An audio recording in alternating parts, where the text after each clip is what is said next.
Howdy, Mr. Pegg. Evening. How's it going? Going pretty good for a rainy Saturday. Yeah, it just started here. Yeah, we just had people finish mowing our lawn since all of our lawnmowers are broken. Wow. Watching Seraph stream Final Fantasy 14, and he's kind of at an interesting point in the story. Yeah, he's just gone on about how he hates when they kill off favorite characters every once in a while, and there was an assassination attempt on one of the more favorite ones just now. So yeah. MMOs like that or anything like that, you get really attached to these characters. I remember Destiny 2, they killed one of the NPCs called Cade 6. Mm-hmm. And he was voiced by Nathan Fillion. And it was a pretty brutal death. Oh wow. And so, like, he died in your character's arms, and people were just throwing, "Bring him back!" Oh. The whole you have to be, you can't be afraid to kill off a character no matter how popular they are. That's right. And yeah, there's an old saying in writing. Oh God, no, I guess brain's not working today. Anyway, yeah, it relates to that. You fall in love with your certain characters, you're just afraid to do what would happen to them. In reality. Yeah. Let's see. I think probably the recent series most famous for that was Game of Thrones. Oh yeah. It's like the guy rolled the dice and said, "Okay, that one's dead." Yeah, South Park was even making fun of that. They had a little set of episodes making fun of Black Friday and everything, and people kept dying randomly. And Stan's dad, Marsh, would be like, "No, everyone really liked him." Because they made it, it was like, what was it, the Red Wedding episode that like really shocked everyone, had come up not that long ago. And so they're making a joke about, it's like, yeah, they're at the Red Robin. There's a wedding at the Red Robin. There's a what? The what? Is today's Pegg's Day? Yes. There you go. Howdy, Pegg. Yes.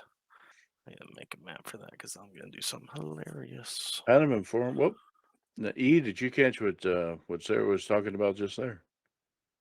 No, I did. I didn't. I muted the site before I got on the call. That's what I was saying. I got all sorts of input. It's very distracted right now. Peg probably doesn't know this. As a party trick, when I was much, Callum and Porum. That's what he said. Callum and Porum. Yeah. So Callum and Porum must be characters from previous Final Fantasy games. Oh, anyway, when I was very young, well, 20s, as a party favor, I used to have people carry on conversations around me, and I could carry on conversations with 4 people at once, be able to hear the conversations, all 4 of them going, and process what they were saying and respond to each of them in turn. And that was back then. Not anymore. It's much harder to focus on one thing at a time. I can tell it's hard for me now. Just, I know my hearing has gotten worse. The Army wanted to say it got better, which I don't know how that happens. Like, your hearing has improved. But then again, when we're doing our hearing test, we're just like 1, 2, 3, click. 1, 2, 3, click. 1, 2. Even if we hear, we're just like, just press that thing. Yeah. So your clicking ability, aka hearing, has improved. Yeah. Yeah, so I'm a great clicker. I remember one time I gave them my results, and they're like, "Oh yeah, your hearing's actually gotten better." I'm like, "That's impossible. It only degrades." It's not likely, that's for sure. Yep, we're on the road again. Oh yeah, always. That might as well be your loading screen between levels. Yeah. Let me see if I can get that. Share here, tab. Where's the thing? Here we go. Neff, I saw you made it into New World today. So, how you doing? What do you think? I mean, I'm liking it. I'm only level 17, but it might take me a while because every time I get home from work is like prime time, and there's like always a 1,500 person queue. And it takes Yeah. like 4 hours, and I'm like passed It's out pretty by the time I ridiculous. can get in. So It is pretty ridiculous, yeah. It I don't know. you would think we would have learned our lesson to wait 2 days after launch before picking a server, and then pick the newest server that has no crowd. Empty, perfect ping. We always have to jump in right away. The deal with this server is that the name of the server is related to the species of Tova. You remember okay. Zai's dog.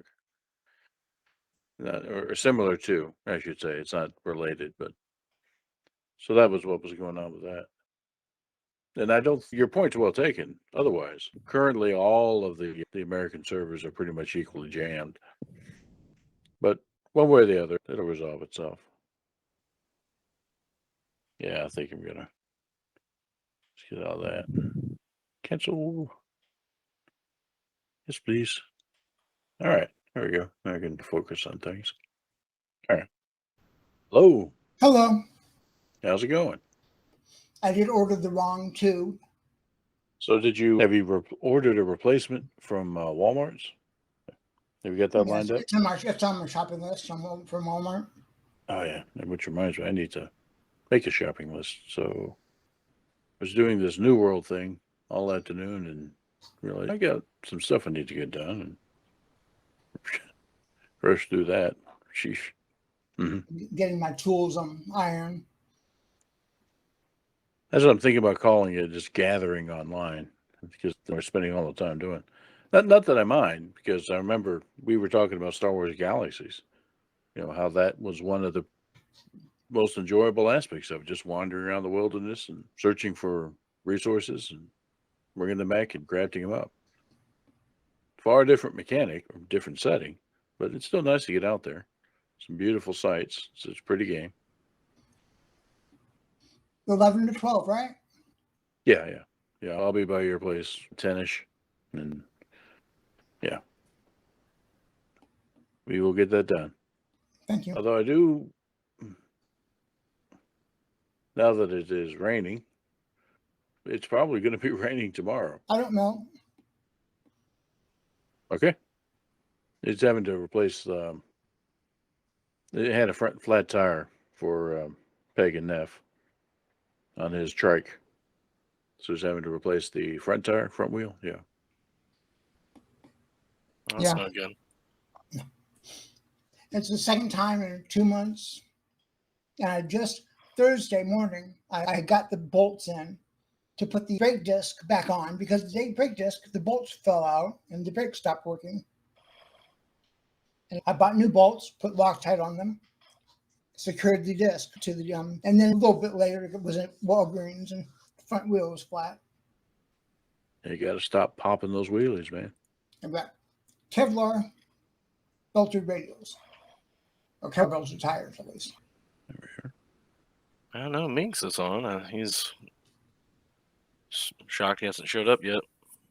Yeah, he's usually munching on dinner about now, so maybe that's it. There he is.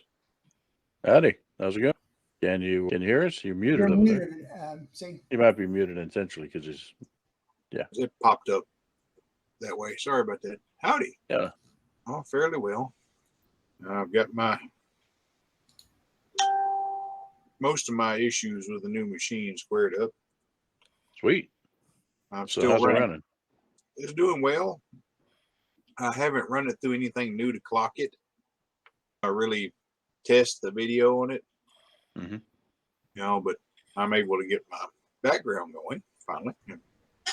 Keegan's car.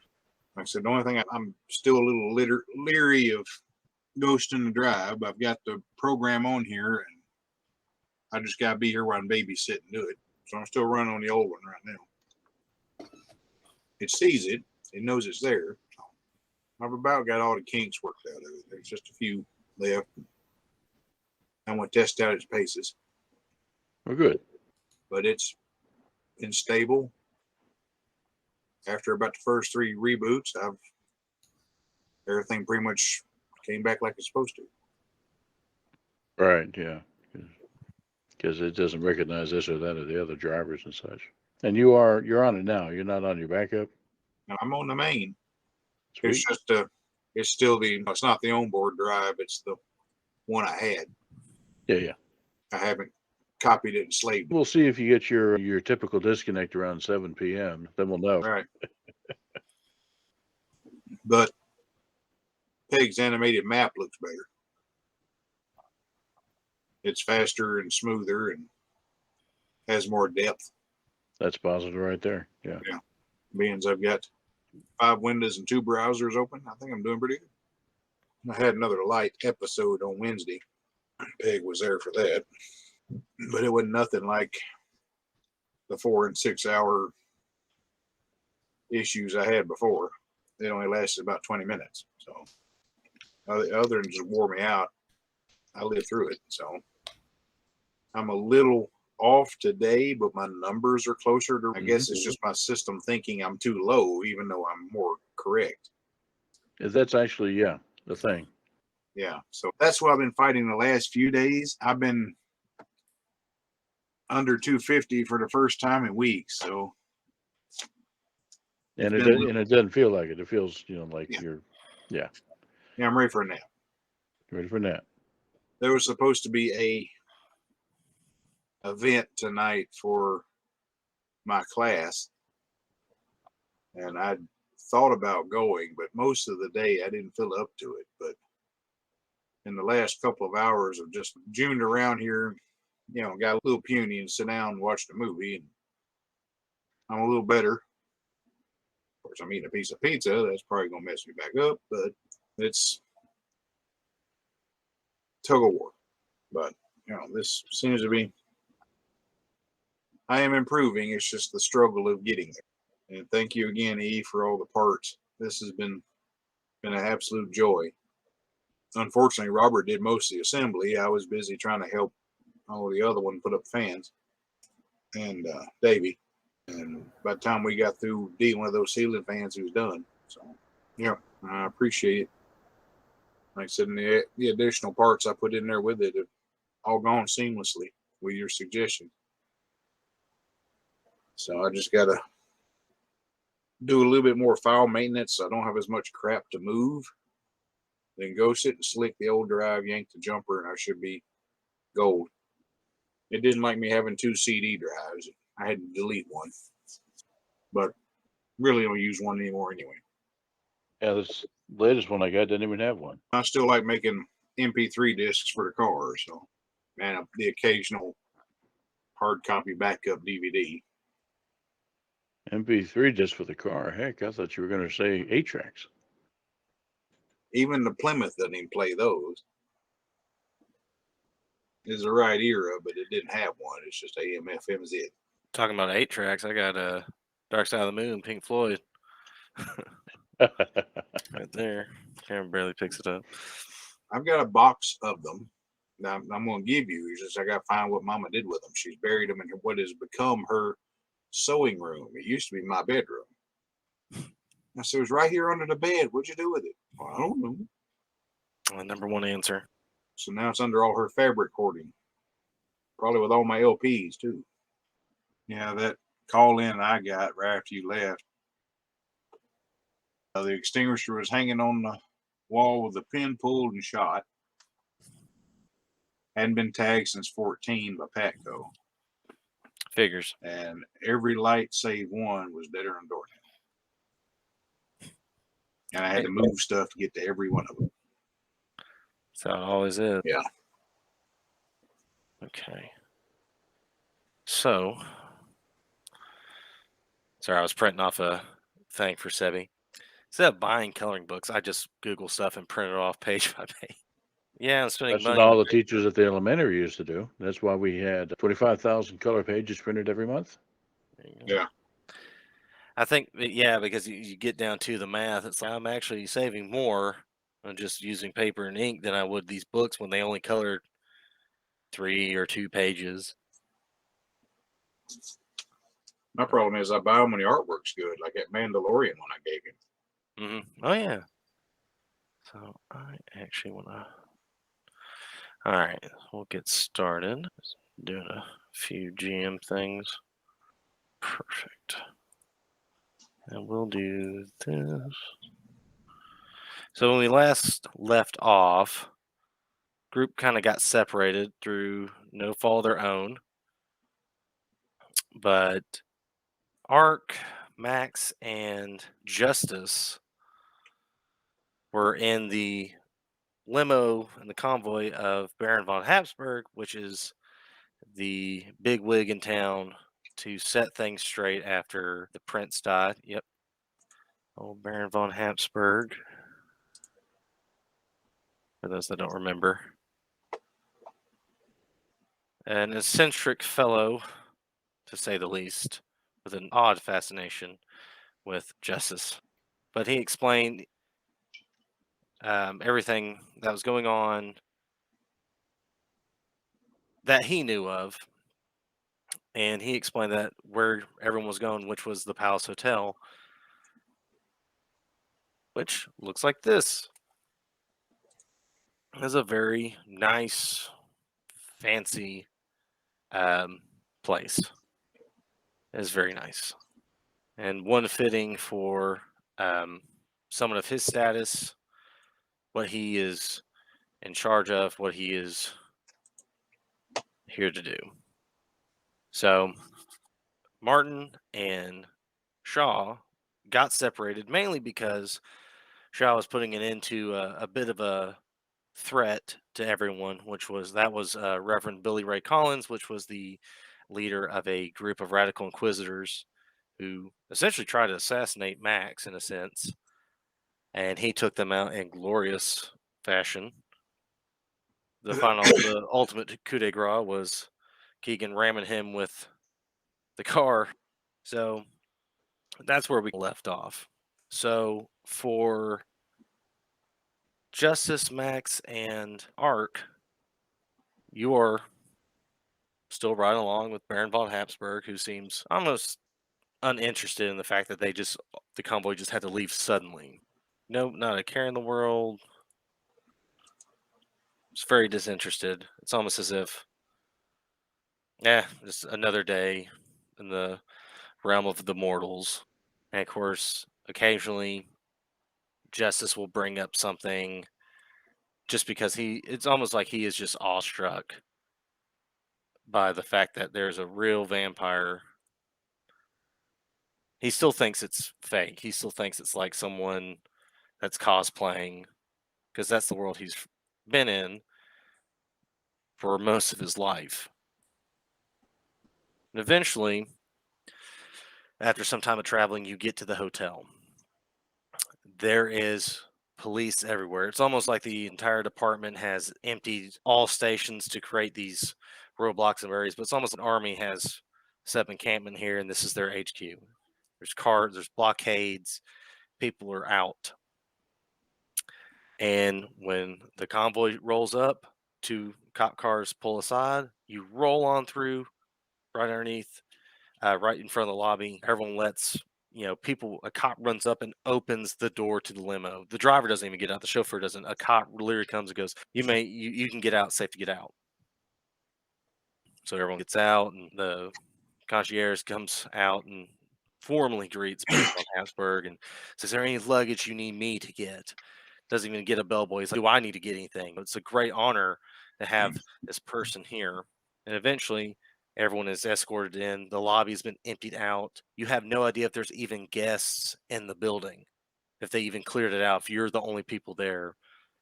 So you're walking through. Eventually, the police commissioner rejoins the group, and he has his little entourage. And you all take an elevator up, and you all are basically emptied out into a penthouse, a very fancy penthouse. Let me just drag you all down, take a gander. You only see, you don't see too much of it. You only see what you saw as you came in, but you can tell it's very spacious. And for some of you, those things right off the bat, there are guards posted. The police seem very protective of you, and they pile you over on this couch area down the bottom. The commissioner's in front of this group. So roll perception. I want to see if y'all recognize a few. Max will get one for free, but I want to see if anyone else will recognize. Oh, yeah. Okay. So for Max, the free thing you get is up here. That's Belial. And Ark, you recognize him as well from seeing the picture. That's Belial. Yes, this gentleman right Okay. here. Thank you. Yeah, that player is Belial. But the other thing you notice with those roles is this woman on the couch, that is the negotiator that was working with Belial. The woman you ran into at the impromptu raided her apartment, told her to get out of town. She's in custody of the police. There's an officer literally handcuffed to her. Just, you don't leave without me. So they went out and found her. And you have no idea if this is as a bargaining chip, what it could be, if they think there's a need to have her in the negotiations that will happen tonight. You can't really tell. And the third individual you notice is Detective Callahan right here. He is also up there, just kind of staying calm out of the way. And you can't really tell if he's there because of the commissioner wanted him there or whatever. He's neutral ground as their sides picked.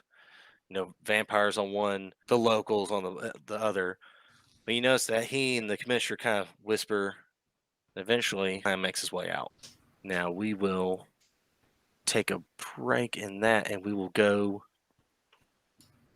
back to Hayden and Keegan. So y'all are hauling ass. You have missed the convoy, and you're trying to get back because Max is by her on her own with Art and Justice, and Hayden's more worried that Justice is just going to start waving a badge or flinging a gun around and start chaos in this meeting without the two of y'all. So you're booking it. You eventually get outside of the hotel, and you are near the top of the map. Alright. There's some gentlemen outside, and some cop cars pull up, and more people get out. So they're just prepping for stuff. So Anybody I recognize? roll a perception check. So you've come out of a side alley. You've hidden your car. Joe doesn't know any of the cops, so he wouldn't roll. Exactly. Okay, we'll give it to you. So you notice a gentleman just came out of the hotel, started talking to people, and that's down here. It's Callahan, and he's talking to people, and you have no idea if it's Yeah, like I said, I'll approach, hands up, but okay. and call out to So him way over here. Yeah. so he sees that, and he just goes, "Keegan, what are you doing out here?" And we're a little late to the party. We're trying to catch up. So he walks around the cop car, but you see some other cops are walking up, Yeah. getting behind it, and they're very tense. Yeah. And he's talking to you, just explain the situation that's happening. It's like everyone else is up there. The commissioner's wondering where y'all are at. It's about to send some of these guys out to scour the city, try and find you. We got held up with a little bit of resistance. Remember us talking about the zealots? Yeah, why? They're wasted on 42nd Street. Huh. Oh, that's one less thing we got to worry about. Is anyone else with you? He spots Yeah, Sean in the back. Is he with you? yeah, Mr. Shaw is, yes. All right. And he's like, hold on, just wait out here. Let me go grab something real quick. I'll bring y'all in. I'm gonna have to get a key. I may take y'all up the freight elevator because everything's shut down right now inside. So I'll be right back. I can't imagine why. So he dips off, runs back inside. So back in the penthouse, things are very tense. And all of a sudden, Justice's phone rings. And everyone does that little, how dare you? And he's just, oh, I'm so sorry. I'm so sorry. And he checks this. This is my agent. Is there anywhere I can take it? And Baron von Habsburg is like, yes, there's a balcony over there. You can talk uninterrupted and won't hinder anything we're doing. So Justice heads off that way. And you can actually hear him. He's not really quiet. You can hear him. You can hear him arguing. He's like, "What do you mean they got someone else for the part? No, I've been doing this and that." And you hear him getting really angry. Then all of a sudden you hear, "Nuh-uh, shut up. You know how No many hot way." dogs I've had to eat, get ready for this role? He's like, "No way." He comes back in. He's, "Guys, I got the part. This is amazing. I'm king of the world." And he goes back out there and all of a sudden you hear, "I'm king of the world." And back outside, as Keegan and Shaw are talking, you just hear, you're just watching everyone. It's just dead silent. All of a sudden you hear, "Shit." Splorch. Justice fell off the balcony. When it happens, everyone's just, what the fuck? Everyone's looking. What happened? So everyone's as tense as it gets. Some of the cops have already pulled guns. They're looking around. One person checks his pulse. Is like, why would you? Yeah. So everyone's just freaking out. It's like, was he thrown? What happened? Callahan comes back and he's, "Okay, I got it. The keys." What the hell? Who's that? Keegan's got his little notepad out and he's scribbling. He holds up a little 10. Who was that? Did he come from the penthouse? Yeah, he did. Oh God, that means the Baron's impatient. He's throwing people off the balcony. We gotta go. This is some cold shit. Throw my man at the goddamn window. Man, hang, wait, really? He just fell? Hayden's really confused, concerned. Maybe not for the same reasons. Yeah, probably still got his cell phone in his hand and says, "Hey, you there?" We need to find out what happened and get up there. So they're converging goals, and I'm sorry to see Justice in this state. Okay, he was a bit hyperactive. Okay, kid. You want to be an action star real bad? Now he's an action star. Yeah, I Real see bad. that. So Okay, we go. So y'all, the guy in for them bushes. Oh God. Callahan leads you inside, and you notice as you're walking through this hotel, it's dead quiet. It's just silent. If you don't mind the pod.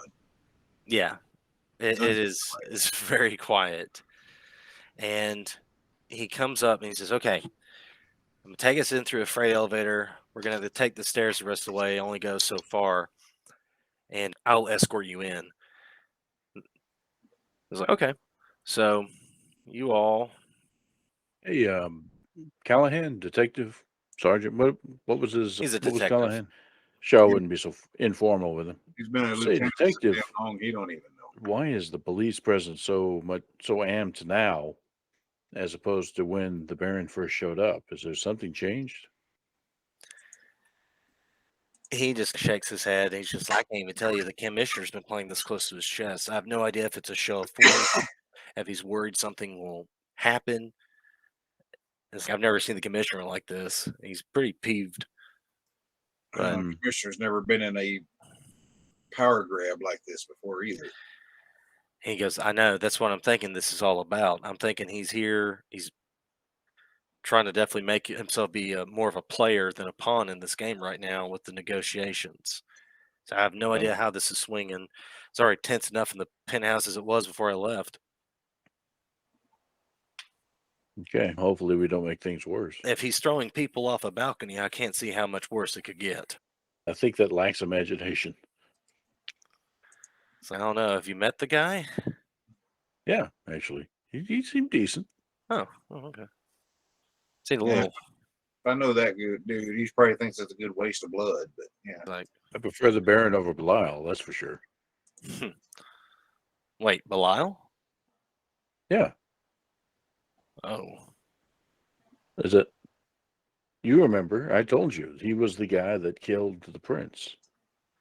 oh, well, this is going to get real awkward real quick. Not that Why? long. And he's like, "You're about to find out." At that point, the elevator, ding, doors open. It's like, and he kind of looks to both of you. He's like, "Okay,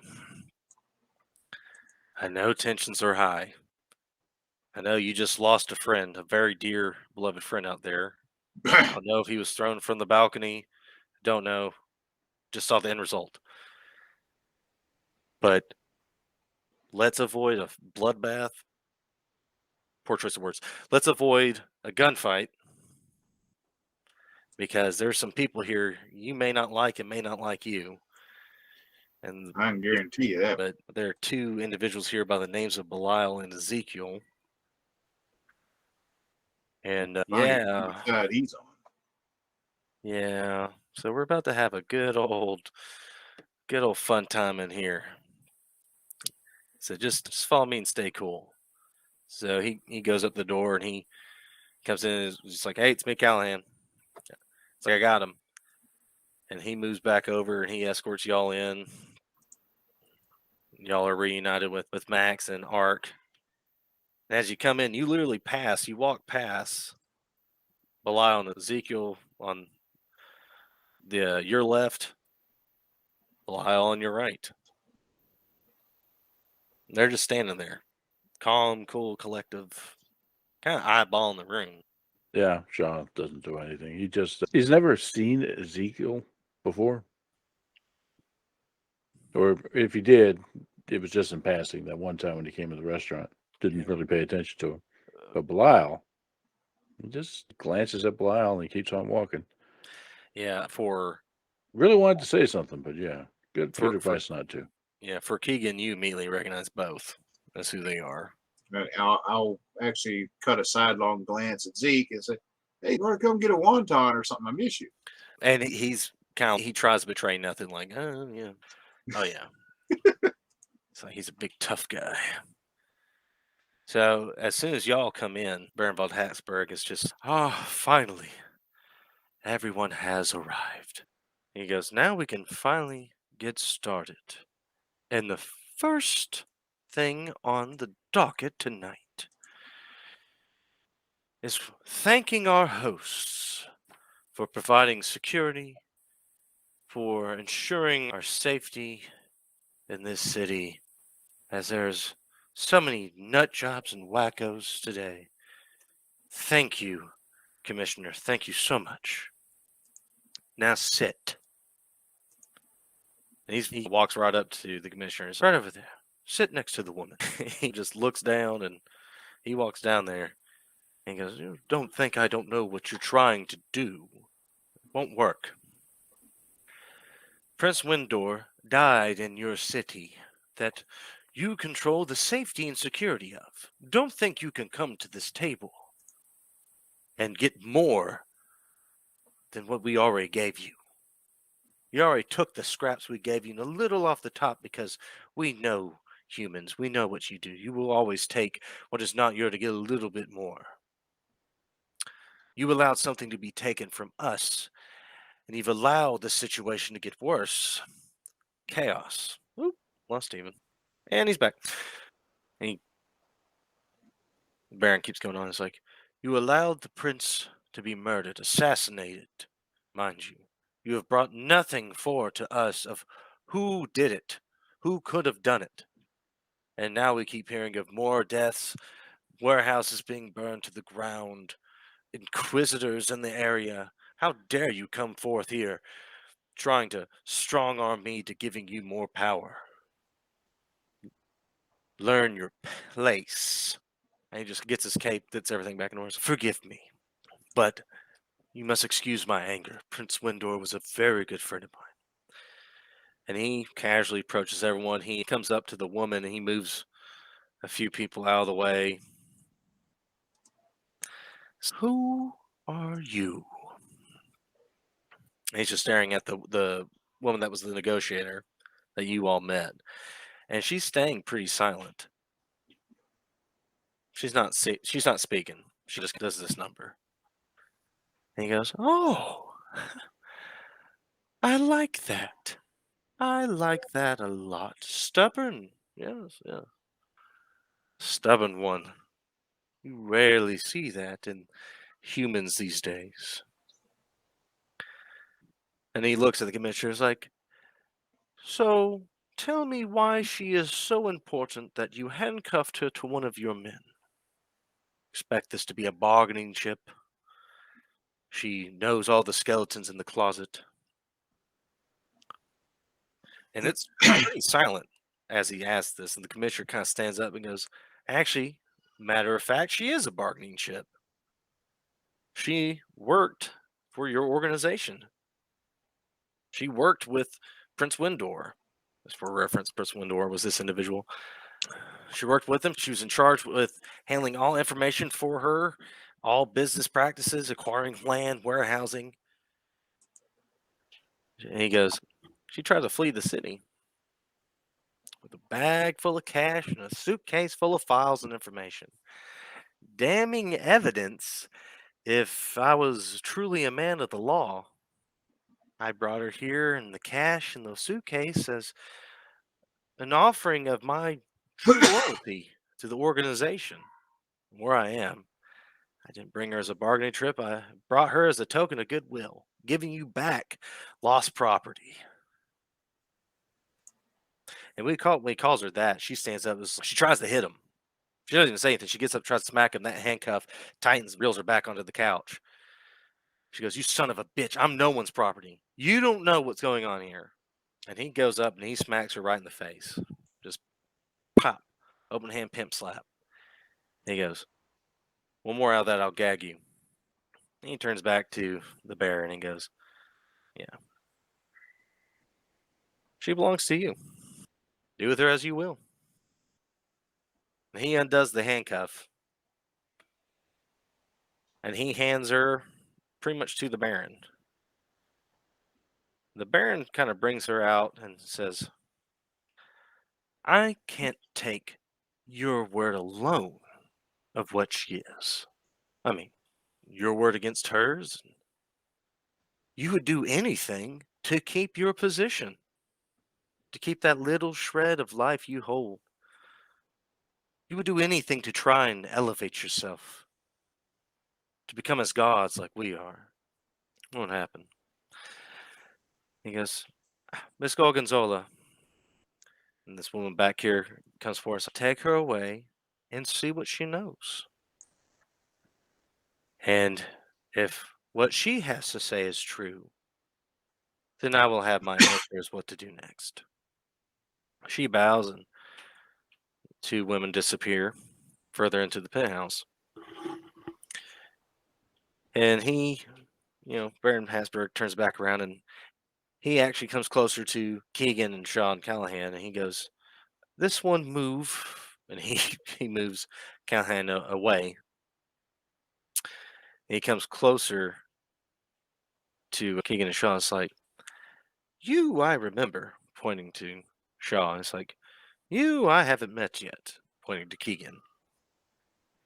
And he goes, "So, how was your diversion earlier? Explosive. Was it exciting?" Yeah, more messy than I would say exciting. "Oh, do go on. Details." Oh, I find these negotiations much more exciting because I'm more interested in a calm transition of power, just as you are. You can kind of see his expression change. Kind of, "Oh, yes, I agree as well. But I do so love the entertainment and destruction you mortals still wreak upon each other. And you can't really have a calm transition of power when you have inquisitors in the area, mind you. Quite the thorn in the balls, if you might say." They're chasing their tail. The Camarillo's always been a step ahead of them. Sorry, she wanted to be part of the show. Yeah. Yeah. So, yeah. See yourself on screen? So the Baron he sees that you're not entertaining him with the details of the story, and he just goes, "Alrighty then." She'll entertain. She'll Yeah. say, "Yeah, this is what happened, and then that." And the other. I'm getting sleepy. All right, I'll let you go back to mommy. But yeah, he makes all that sound. It almost seems like he's blubbering. It's, "They won't entertain me. Why? Such a lonely life as an immortal." Soon later, Miss Gorgonzola comes back, and she and the Baron, you don't even really hear them talk. It's like they just exchange thoughts, and she walks back outside of the field of vision. You just see this almost like anger come across his face. And you see him go up to Belial. And they're just very tense, just staring at each other. And he grabs Belial and throws him just super quick, just throws him into the wall.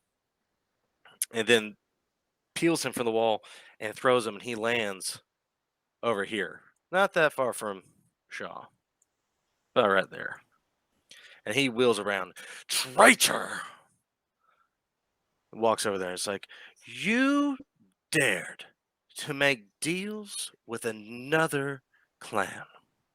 You betrayed everything this organization is. You have betrayed what Prince Windor began in this city so long ago. It's like you would dare betray your prince. And Belial stands up real quick, and you see him actually putting his jaw back in place. And he goes, you don't know everything, Baron. It's like the prince was too carried away in her philanthropies and goodwill toward all and the union of mortals and immortals that she didn't realize that there was a power struggle going on in this city. You had outsiders, werewolves, other rival clans encroaching into our territory. I was making peace deals. I was making trade treaties. I was doing everything I can to ensure that this little pocket still belonged to us. And the Baron just chuckles. He goes, who are you? Who are you to decide what is best for this territory?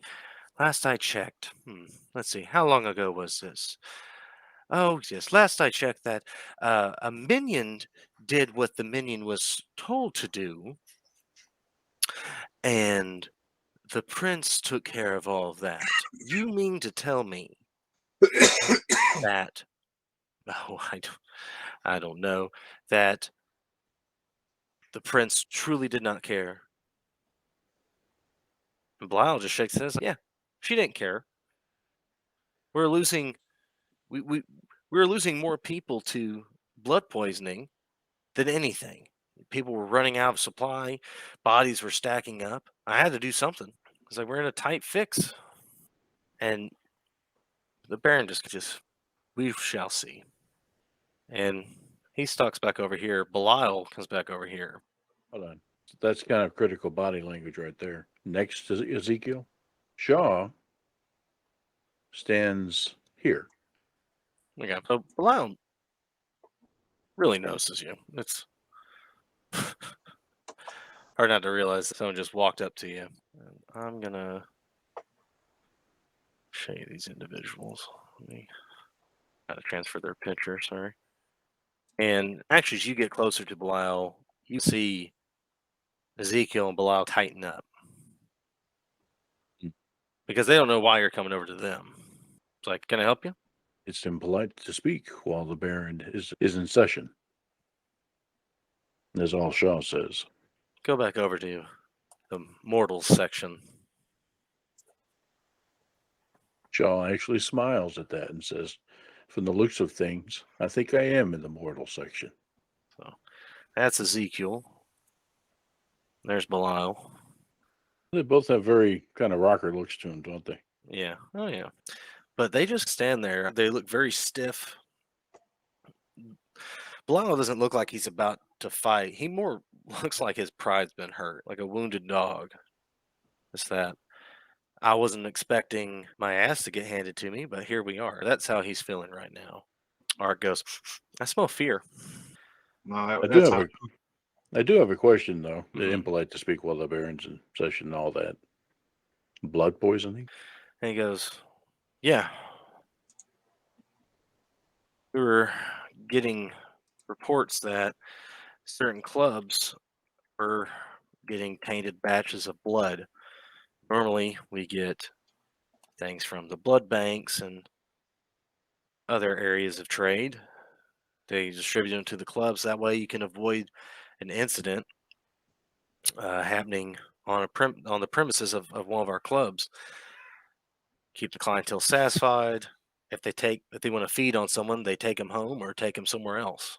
John just grits his teeth. He hates hearing about this stuff, but it is what it is. So how did the blood supply become tainted between the blood banks and these clubs? It goes. That's what I was trying to figure out. This has been happening for quite a long time, actually. Bilal, you seem to have tried to figure it out to an extreme. You were making deals for an alternate blood supply, and that's not the same as investigating what happened to the blood supply you had. I wasn't allowed to investigate. All my requests were being cut short. So then why didn't, instead of going to this extreme, why didn't you come to somebody like Keegan, a mortal who can operate outside of the boundaries? for mere blood poison supplies is a bit above, not extreme enough to include a mortal investigating of our affairs. And I'm not necessarily any. And he actually looks at Ezekiel and says it actually took the murder at the club to bring in an outside source to figure out what's happening. And it was Ezekiel that did it. So, what's your story? So Ezekiel looks at you. He actually has a quick look at Bilal, then a look at you and goes, I run the clubs. And one night, something or a group of people broke in, killed 2 people that were part of the organization. Actually, one of them was the person I had put there to run the club. I just make sure that they're running efficiently, that they have all the supplies that they need, that we're not having any incidents happening, feedings on premises. So, what did you come up with when you started looking into this tainted blood supply? Because it surely didn't escape your notice. We didn't really have many incidents at the club that got hit, which that leads me to believe that they hadn't gotten any of the tainted supply yet. So that can be my only reasoning behind why that club was targeted.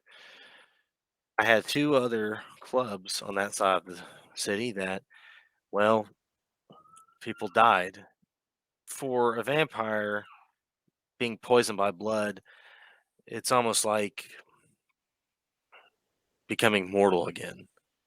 You become weak, you can barely stand, vulnerable to attack. What happened were these individuals were getting poisoned and we're having to send them off for medical treatment. The problem is that other patrons see that, outsiders see that. Doesn't look good for us. So some of these clubs are being shut down, or investigations, cops are showing up, outsiders, people poking in. We don't want them to see or find something we don't want them to see. There's a delicate balance that we hold, that we take care of. The more outsiders coming in and seeing all that, the worse off it is for everyone involved. Now, what's the word that you use for this? The masquerade? I think I've heard. Yes. You're more concerned about the masquerade than the stability of your own society. And then that's what you have, a kind of a separate society. You live in the same space, but you're not of the same people. And this masquerade does you nothing if you all die out. So, this investigation should be a priority. And it should be a matter of a paper trail. You should have records of how you distribute your blood, at least where it comes from originally. All these blood banks probably have source records. There should be sufficient evidence out there for us to begin to at least get a clue as to what's happening. And the masquerade be damned. You've already blown it up. Look at this.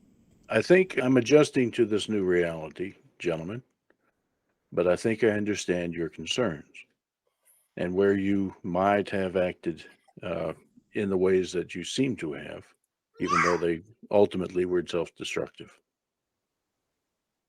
So, the problem is whatever happens here today, that blood poisoning is still going on, or could still go on. So, how do we stop it? And I think the ultimate question of what's going to be settled by the Baron, one or both of you are going to cease to exist by the end of the day. So when you say that, Ezekiel doesn't really betray any emotion, but Belial definitely goes, "We'll see about that." Lyle, if you really care about the masquerade and about your fellow vampires, the least you could do is try to help stop whatever's killing them. And I think if indeed you were the one to orchestrate it from the top down, this effort on the local prince, that your solution was misguided. Just the opinion of a mortal.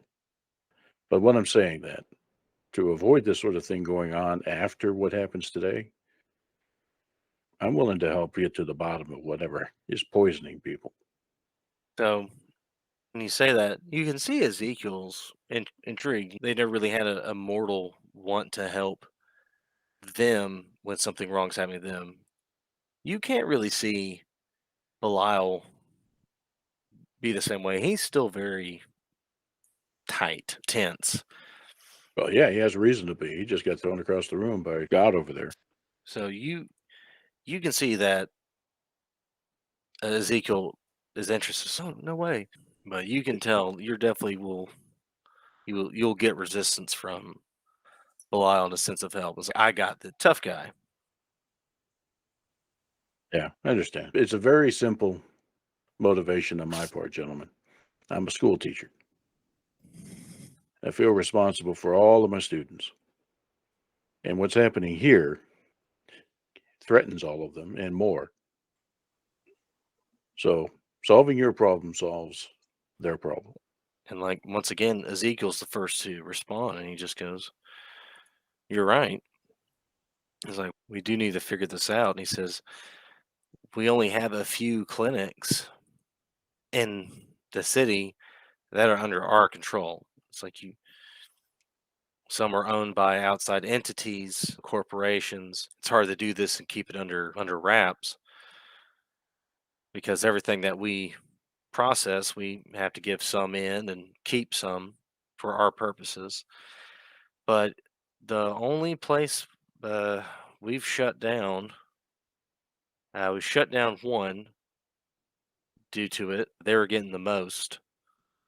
So we thought that was the source. Either the people that they were pulling from had been infected with something that we don't know, and that was, in a sense, damaging the product, or was someone there on the inside purposely contaminating the blood? We can't tell. Who are they? I don't know. I thought you said you shut them down. Hell, we had to shut the rest down due to what's going on tonight. No one's going to come in and do anything. We still have to pay these people for their time and their services and their specialities. So, for the time being, they've been, given an extended vacation that we've compensated for very well, keeping their silence and everything. But there's only one we shut down entirely because of contaminated product. Okay, which one was that one? And he gives you the address, and you recognize that's the one you've been constantly going to where you had a contact at. Okay, it's interesting. Well, gentlemen, I don't think we're friends, but I'm not your enemy in this. I am going to help. I'm going to try to find out what's causing this so that you stop tearing my city to shreds. Nods his head at them and walks back over to Keegan. So once again, Ezekiel's the one that responds. Belial's that's who he is. So over with Keegan, Hayden relays everything that Ezekiel and Belial just said. So they were investigating this, and I believe Belial, in his own vampire logic twisted way, thought he was helping. may not have realized it would come to this, but yeah, there seems to be yet another player in all this, and we haven't uncovered them yet. There's no love lost between the vampires and werewolves, and ghosts hate both of them. So But the werewolves didn't seem all that. At least the werewolves that you've been in touch with, cognizant of the fact that the Baron's right over there, and you might suddenly perk up werewolves. That's right. They didn't seem the type. This isn't their style. I don't think. They wanted to be left alone. Why would that group, be involved in this? But I recall she also said that there were tribes of werewolves, correct? yeah. So werewolves are not a monolithic group. So there are other werewolves. Well, wolves act in packs and they do travel. So the ones that kind of settle in, they tend to be more Indian-like, where a lot of the rest of them are still pretty much pack hunters. We shouldn't assume. It's an idea, and the factions of the different clans of vampires will backstab using any means necessary. Hmm. So it's all about power. When you have Yeah. time, when you have all the time on Earth to acquire something, material things isn't its power over others, is their drug. All right. So after all this is said and done, whatever happens here today, which is entirely up to the judge over there, we still have a job to do, it seems. It's just we're getting more players identified. So We still have to live find and out. learn. Live and learn. Those are words to live by. Live and learn. As y'all have been talking, not really like a servant, more like a minion. Comes in, hands the Baron a glass, and you see he's enjoying it, sniffing it. And of course, closer observation, you realize that is not wine. That's blood. And he drinks and goes, "A fresh death is always the most delicious." I'm noting our negotiator is no longer in the room. Hasn't been for a while. Who? Oh! She was no longer of use. I can get another one like her. She's not unique. She's not a true loss of the organization. But you were right, Commissioner. She did know quite a bit of things and had a lot more paperwork.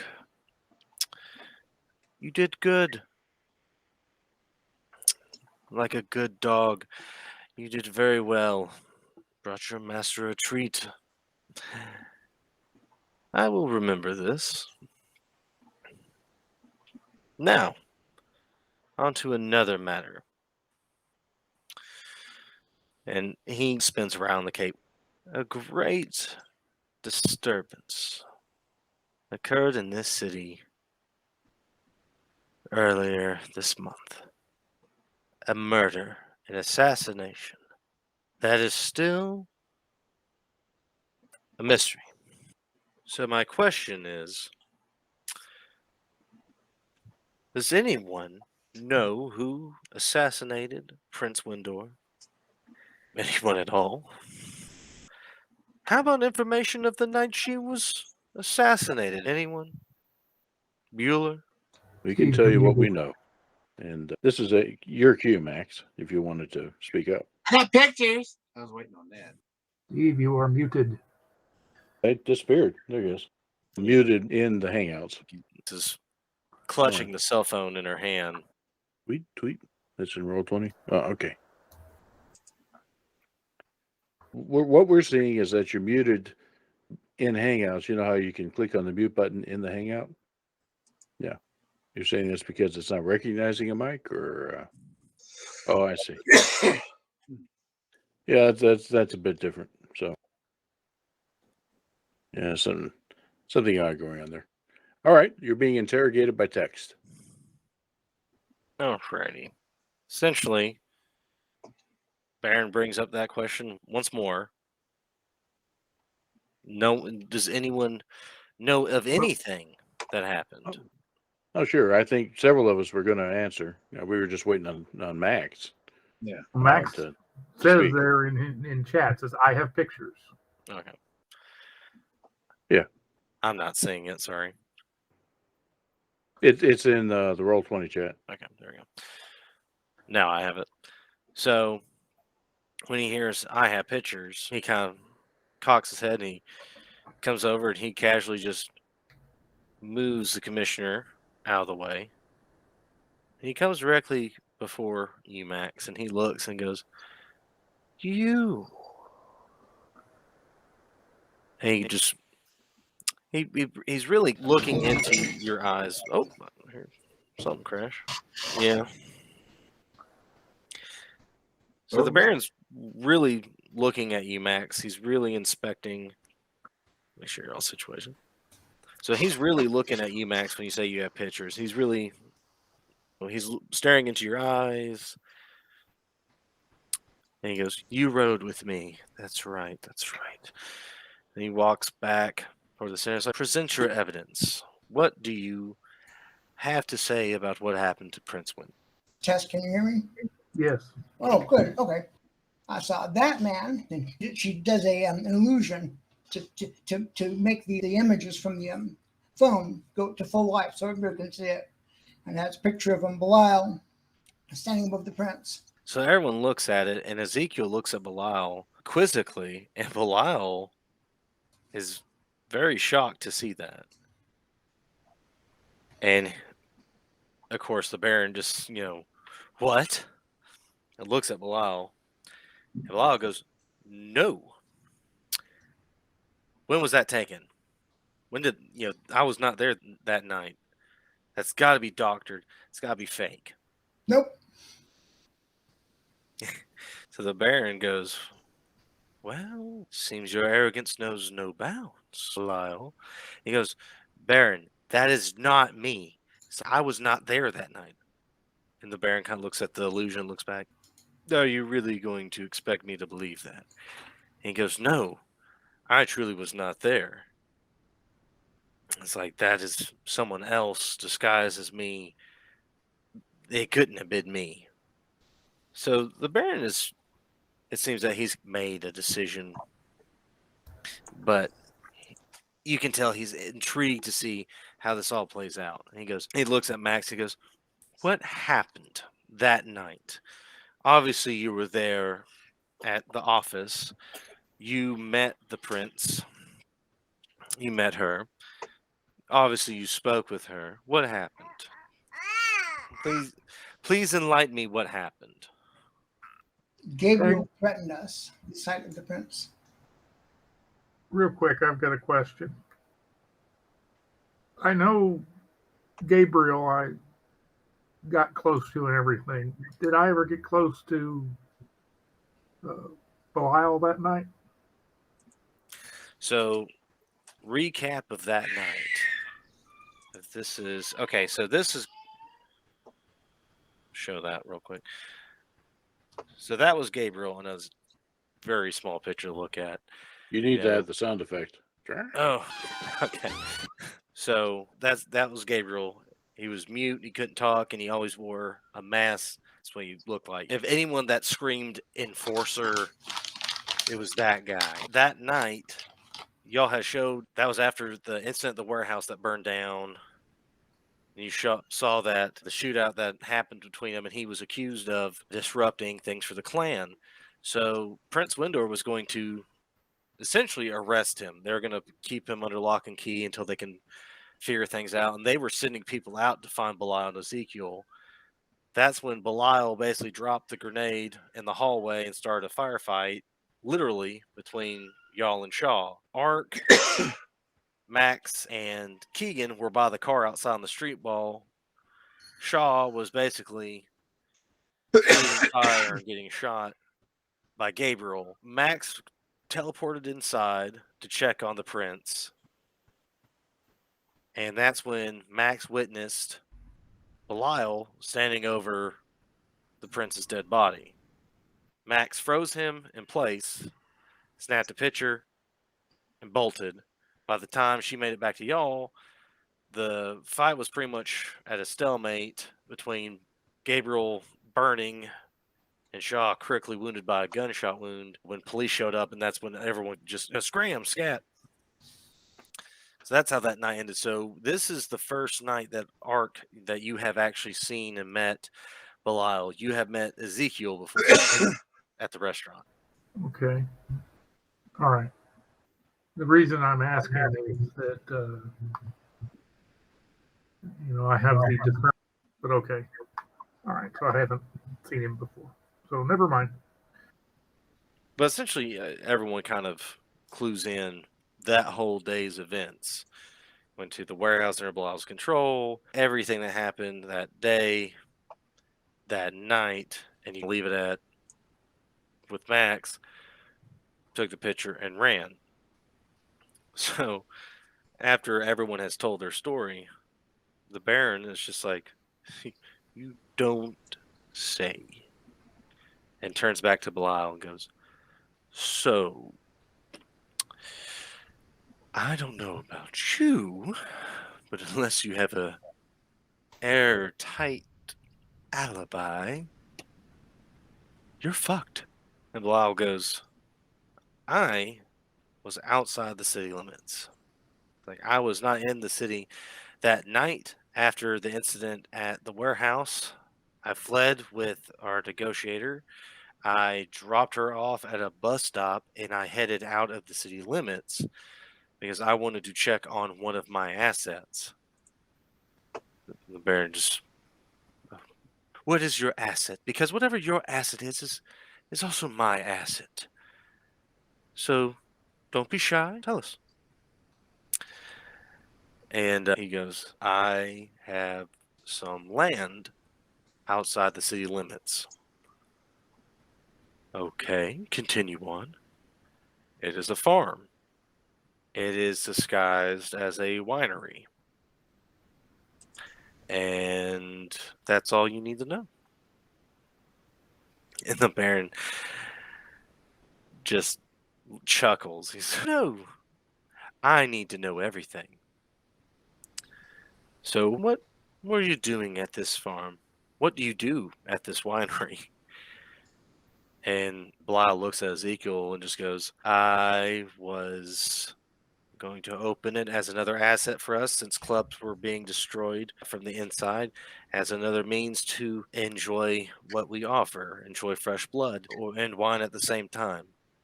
And I was making sure that my product was safe. And the Baron goes, so you've started farming again? Yes, Baron. You've started a farm. Yes, but it's more of a winery. You started farming again. It's a winery, Baron. You've started farming again. What have we told you? We can't do that anymore. It's not discreet. Gives away the masquerade. All it takes is one farmhand who's not on the take to open up the barn and see everything inside, scream bloody murder, put it on those Tic Tacs or whatever Justice was screaming about before he fell. We live in the digital age, Belial. You can't get away with everything. Borderlining it as it is. Tell me you're not farming. No, Baron, it's a winery. Now I may have a few body bags there, but not to the extreme levels as it was before.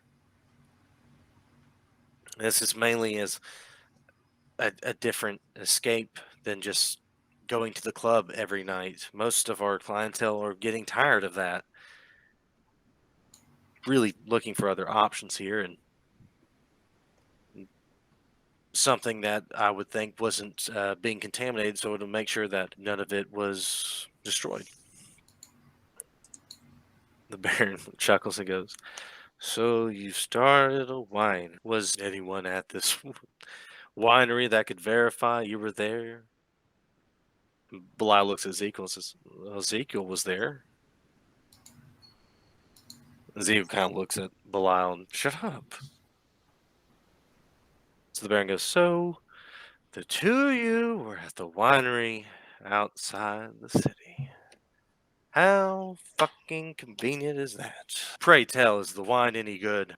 As he goes, oh, actually, we got a Chardonnay that's really great. Blau like shuts him up. Blau just goes, we haven't opened it yet for business, but it was going to be a way that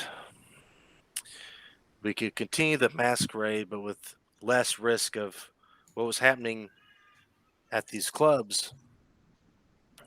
Just something different. It was something I had brought up to the the prince before Baron, and I was getting kickback from it, and I just kind of did it on my own.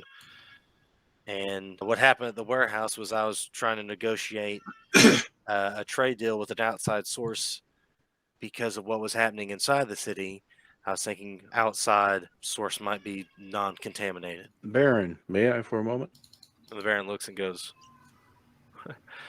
sure, go right ahead. This outside source that you were negotiating with at the warehouse, who were they And Blau looks and goes, they're out of towners. specifically? They're from Vegas. Right. And how many times did you deal with these folks? Because it seemed that meeting went south. And he nods and says, it did go south. Did you ever meet with them again after that? No. We At that did. point, when you say you did, he just stops. It's like, what do you mean you did? And Shaw looks over at Keegan. You think they're gone by now? Referring to the werewolves. Maybe. We may have spooked them enough. So, in our investigations, trying to get to the bottom of what was going on, we encountered pack of werewolves outside of town. You can believe it or not, but my impression of them was they wanted very much not to get involved in what was happening in the city and claimed not to have any involvement in what was happening with your blood supply. But an interesting twist is when we left, we ran into your Vegas contacts again, trying to kill us and the werewolves. So when you say that, Bilal's taken aback. And he goes, how would they have known about you? Excellent question. We do have a very distinctive car, but I don't know that they knew about us specifically. But they were very much interested in us not being there alive. So your Vegas contacts, my ultimate point, is they have more going on than just you. You ever felt like you've been played? He goes, once. I think it's going to be twice now.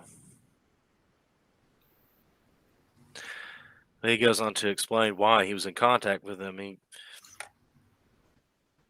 goes, they were offering fresh supplies. Almost they almost had an overabundance of supplies. We had negotiated far before this.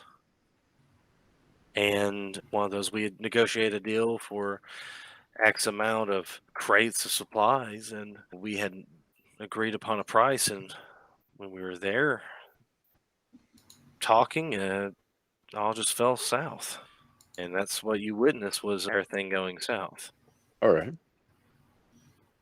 When we were talking a moment ago, you pointed out that the fact that what was happening in San Francisco to your people, the blood poisonings, the appearance of weakness to other players outside, might invite them to make moves. I know I'm perhaps leading the question, but is that your theory? Is that, you were trying in your own way to solve the problem, thinking you were going around the prince, but maybe somebody was going around you to get to the prince? Belial, he almost seems like at a loss for words. And he goes, I'm screwed right now Mm-hmm. because who's going to believe me as of right now? But I can only assume that whoever was poisoning the here may have been in contact with them to bring them in as a foothold. And again, forgive my presumptiveness, but I imagine the Baron here has a big picture view. Is the goings on in San Francisco are the approximate reason that he's here, but also I think he would be very interested in a broader problem, particularly a problem between princes, a problem between vampire strongholds, power plays. So you're screwed, yes, but probably this is an opportunity for you to help by unveiling whatever that plot may be. It looks over to the Baron. You might want to defer any decision that you had to make to give us an opportunity to get to the real truth. Belial may be a fool, but he is acting in the best interest of his people, or so he thinks. Sitting there taking this all in, he goes, "So, you were breaking protocol in order to make the situation not as bad here in San Francisco. Now, I can see you did a bad thing to get a good thing, I see. It doesn't explain the picture, though. That does bother me. But I can see where you're getting at with these outsiders from Vegas. Maybe they had a hand in poisoning the well and offering a trade and betraying you. But would any of them have been able to, I don't know, shapeshift into you and assassinate someone? He just sits there, he lets it linger, and Belial's he's still at a loss for words. He just goes, they just seem like low-level thralls, to be honest. None of them seemed to have magic on them or was an immortal like us. They all seemed mortal. Actually, the majority of them were mortal because Gabriel put them into the ground, literally. Shot them and burned the evidence. But again, with all due respect, mortals are not to be underestimated. I'm not talking about me. He looks over at Sam. I think Sam over there represents a group of people that would be quite formidable, and yet do not drink blood. So Max. Max. No, sorry. Getting your majors confused. the Baron comes back over to Max and he just goes, "I'm so sorry, but I have to do this to ensure that you are telling the truth, that you believe what you say." And he looks back and goes, "Miss Gorgonzola." You see the woman come back in. He said, "Please take Max to another room. And I need to be sure that she believes what she is saying." Okay. So she basically takes your hand and leads you into a room. And let's reveal that for you. So it's almost like a dining room up in the very, very top. I see. Okay, there we go. Okay.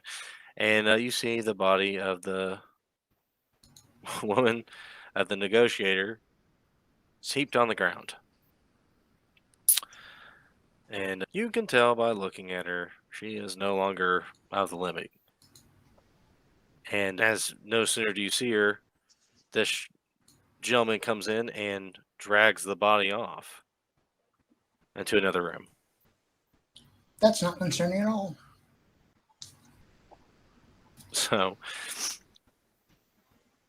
Gorgonzola looks at you and she takes your hands and without speaking, you actually hear her in your head. She says, "Don't worry about him." And she's not moving her lips. You're hearing it in your head. And she goes, "This will be over very quickly. Just open your mind and let me see."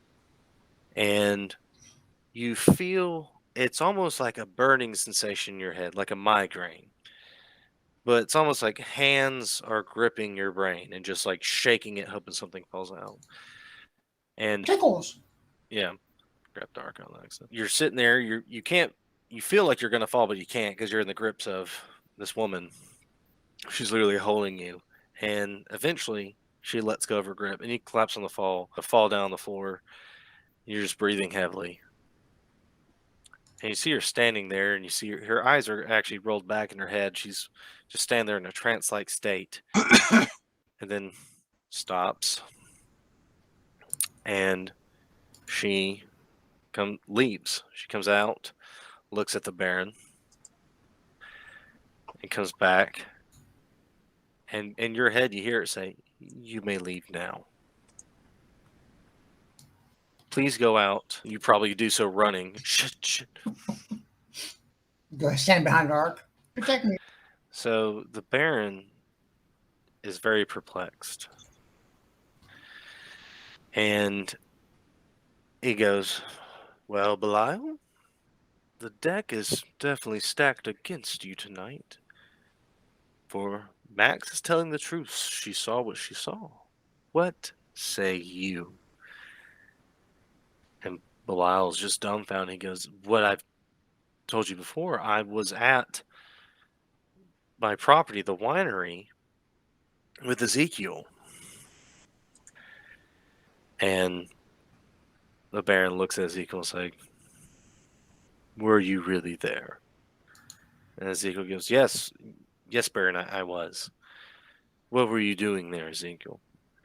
"I was going over the deed, the mortgage, everything for that property to make sure that we could legally open and that we would have enough product to handle a grand opening for both mortal and immortal clientele. So we were just going over everything." And he goes, "Convenient answer. I must do this to ensure that this is all in order, but Miss Gorgonzola once again." And she comes back down and he goes, "Please take Ezekiel with you first." And she grabs him and he looks very frightened and he goes off. And the Baron turns and looks at Belial and says, "So, would you bet your life that she comes back and tells me that you're at the winery?" And Belial very hesitantly says, "I do." And the Baron looks and says, "Oh, you poor child. We can only hope." And a lot of time goes by, and Gorgonzola comes back, looks at the Baron, and goes back. And the Baron goes, "Excuse me for one moment." And he leaves. And everyone's just looking around. Go over to Sam or Max. Damn it. Are you okay? I'm good. It wasn't that bad. Had worse. That would be the word for this, yes. You can see that over there with all the police officers, the commissioner, tensions are very tense. And these are not typical officers. They're all in tactical gear. They don't have just pistols, they have rifles. They're packed for anything. And almost as if like a show of force. And a few moments go by, and the Baron comes back, and he is just dumbfounded. He actually comes and sits down on the couch. He is just rubbing his temples. He goes, "So, Belial, it appears that Ezekiel was telling the truth. You were both at a winery outside of the city. I don't know how, but you were not in the city. Tell me, Belial, is Ezekiel of magical nature? Belial just shakes his head no and says, is he really good at lying? Belial shakes his head no and goes, I'm tempted to kill both of you just to be sure. But it can't be. This is most unsettling. And another person comes in, hands them their, wine glass full of blood, and he slowly sipping on it and goes, oh, there's a lot to unpack here. Tell me, Commissioner, have you heard of this winery outside of town? Commissioner shakes his head and goes, shakes his head no. Baron thought so. No one has heard of this place except for... Interesting. Put a pin in that. I can't trust either of them because of recent situations. It seems that the best course of action is that I become the new prince of this territory. Everything will go through me. All negotiations start and end with me. It's the only solution I can find. Now, he just throws his hands up. Let's start the party then. Pull the confetti. You have a new prince. You all can pay fealty to me at any point you like. This would be funny if I thought he were kidding. So you can actually tell that it's very tense in there. The commissioner is very nervous. He is not confident in how this has all happened. Very bad, very worried. And the Baron notices this and he goes, well, as your new prince, I think promotions and demotions are in order. Mr. Johnson, you will no longer be needed. Services are terminated. You are no longer part of the organization. You will no longer be commissioner of the police department. Thank you. Goodbye. Well, the commissioner, he stands up and he goes, you can't do this. You can't just fire me. Who are you going to put in charge? He's going through the motions. Like, you can't just get rid of me. Full of shit. I can't be everywhere at once. How was I supposed to know the prince? Anyone was even after the prince? And he's getting mad. Yeah. And the Baron is just finding this very entertaining. And he is just loving it. And he goes, do you not like what I've given you? You feel you've been treated unfairly? He goes, I was just going to let you retire. Enjoy life. Grow old. Sire children. But if you truly feel this way toward me, all I can feel is I've made an enemy of you. Do you feel that you are my enemy? That I have betrayed you? And you can tell the commissioner gets really uncomfortable when he says that.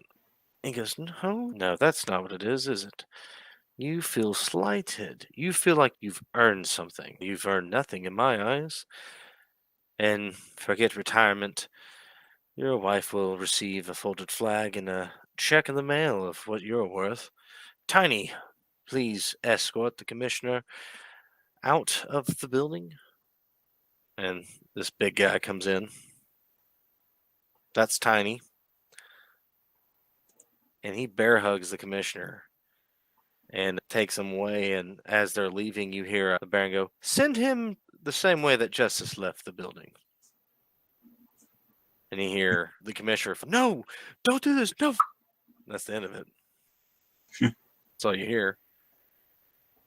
And somewhere outside is a cop car having another body fall on it. Yeah, we just scraped the other one off. Oh shit, it's the boss. Holy shit. There are blanks in that gun. Holy shit. But, bye-bye, Commissioner. The Baron looks at Callahan sitting next to him, standing flat jawed and goes, You're dressed nicer. Come sit next to me. Come." Callahan nervously just sits down and goes, what is it that you do with the police? Are you a paper worker, a pencil pusher? You work at a desk?" And Callahan goes, I work behind a desk some days, and some days I'm out on the streets. I'm a detective. I try and solve Come on, you forget who he is. He busts punks. things. He just watched his boss get thrown off a building. He's a little. No, you forget who he is. He still would say that. So you bust punks. Yeah. Maybe you can answer this, little question I have. So should I've taken care of one punk. Should I just go ahead and dispose of the other two, or should I keep them around? The evidence says they're innocent, but who can really be sure these days? And Callahan realizes that he's asking if the Baron should kill Belial and Ezekiel. And if you have evidence that proves without a shadow of a doubt that they did it, they're guilty by the laws of man. But you've said yourself that your little lady friend there said that one of them was telling the truth and that they were not in the city that night. So you find yourself in a bit of a, problem. I've run into that problem with punks on the street, have evidence that says one thing, they have evidence that says another, and sometimes you just have to go with your gut and take care of it. When he says that, the Baron shakes his head. Yeah, he's like, yeah, yes, go with your gut. Yes, yes, absolutely. My suggestion would be this. Let's have a little excursion out in the country. See what all this really is. The truth will reveal itself. He goes, yes. If nothing else, we can dispose of them there. It's like, I like this man. He goes, it's like, I like him. He has definitely worked with our kind before. Absolutely. How long of a drive to this property? Well, I was like, not too long. It's just outside of the city limits. And go, okay. Oh, I threw him off the building. Detective, you tell everyone to clear the roads, and we're going to go to this winery. And so we have plenty of nighttime moonlight left. Let's see this winery. So you all hop in the cars. You all get in Keegan's car as you walk past the cop car. Not only is Justice body in there, but so is the commissioner's body. As you walk out to the car, it's on the back of that cop car Justice is on. Everyone gets a grisly look at what happened, and you all get in your We're gonna respective. bust up out of there. Some of the cops are posing with it. I hate that guy. He was a dick. Don't deny my next vacation request, will you? Huh? Yeah, yeah. So everyone quickly gets in their vehicles. You're riding the convoy again, and not that long of a trip. Everyone hasn't seemed somber on the ride, so that was pretty extreme. Not that long, you get to this property. Now, we're going to tread lightly with this Liberace guy. So you get to this winery, and you see a barn, and you haven't even gone in it. It's ignore the daylight in that picture. It's night, but you hear, everyone's just staring at it, and the Baron looks at Belial and Ezekiel and goes, "Well, now's the time. Now's the time that you can come clean. You can tell me what you're truly doing here." And Belial just says the same thing as we are opening a winery here. I have some supplies hanging up in the barn right now that I've already collected. I'm not farming, but I have assets. And so the Baron just goes, okay, we have assets. We have assets. I see, I see. Quite the nice rustic look you have here. Sure to bring in a lot of hipsters, for sure. I just have one really important question. Is there anything else you wish to tell me of this property? Anything at all? Do you have a partner? Do you have anyone that has signed for this that would be an issue? Anything? Bilal goes, no, I set this all up on my own. This is mine. Me and Ezekiel went in on it together to try and make a name for herself, and this is what it is. And so Baron is just intrigued. Okay, they're just gonna say the same thing over and over again. And so he and his entourage go in there. There's a lock on the door, and he goes, Bilal, you're going to have to unlock this. Bilal goes over there and he unlocks it and opens the door. And as he does, the Baron looks and goes, you weren't lying. And as he kind of goes, put him in the barn. And his people take them in there, and everyone hears some shouting, and then you hear some screaming, and then silence. And the Baron comes out, so's his people. He locks it back and goes, just going with my gut. And he says, let's head back to the penthouse. They should have some hors d'oeuvres for us. Anybody want pancakes? That's pretty much how he's treating it. It's ghastly out here. Let's go back to the penthouse. I'm tired of this old McDonald thing. Before we leave, who all came out? Just him and his entourage, of course. Yes. Yeah. Just him and the entourage. Two go out, but only one comes back. Hayden would ask, what about the assets in there? So when you ask about that, he stops and goes, what use would I have for half a dozen dead cattle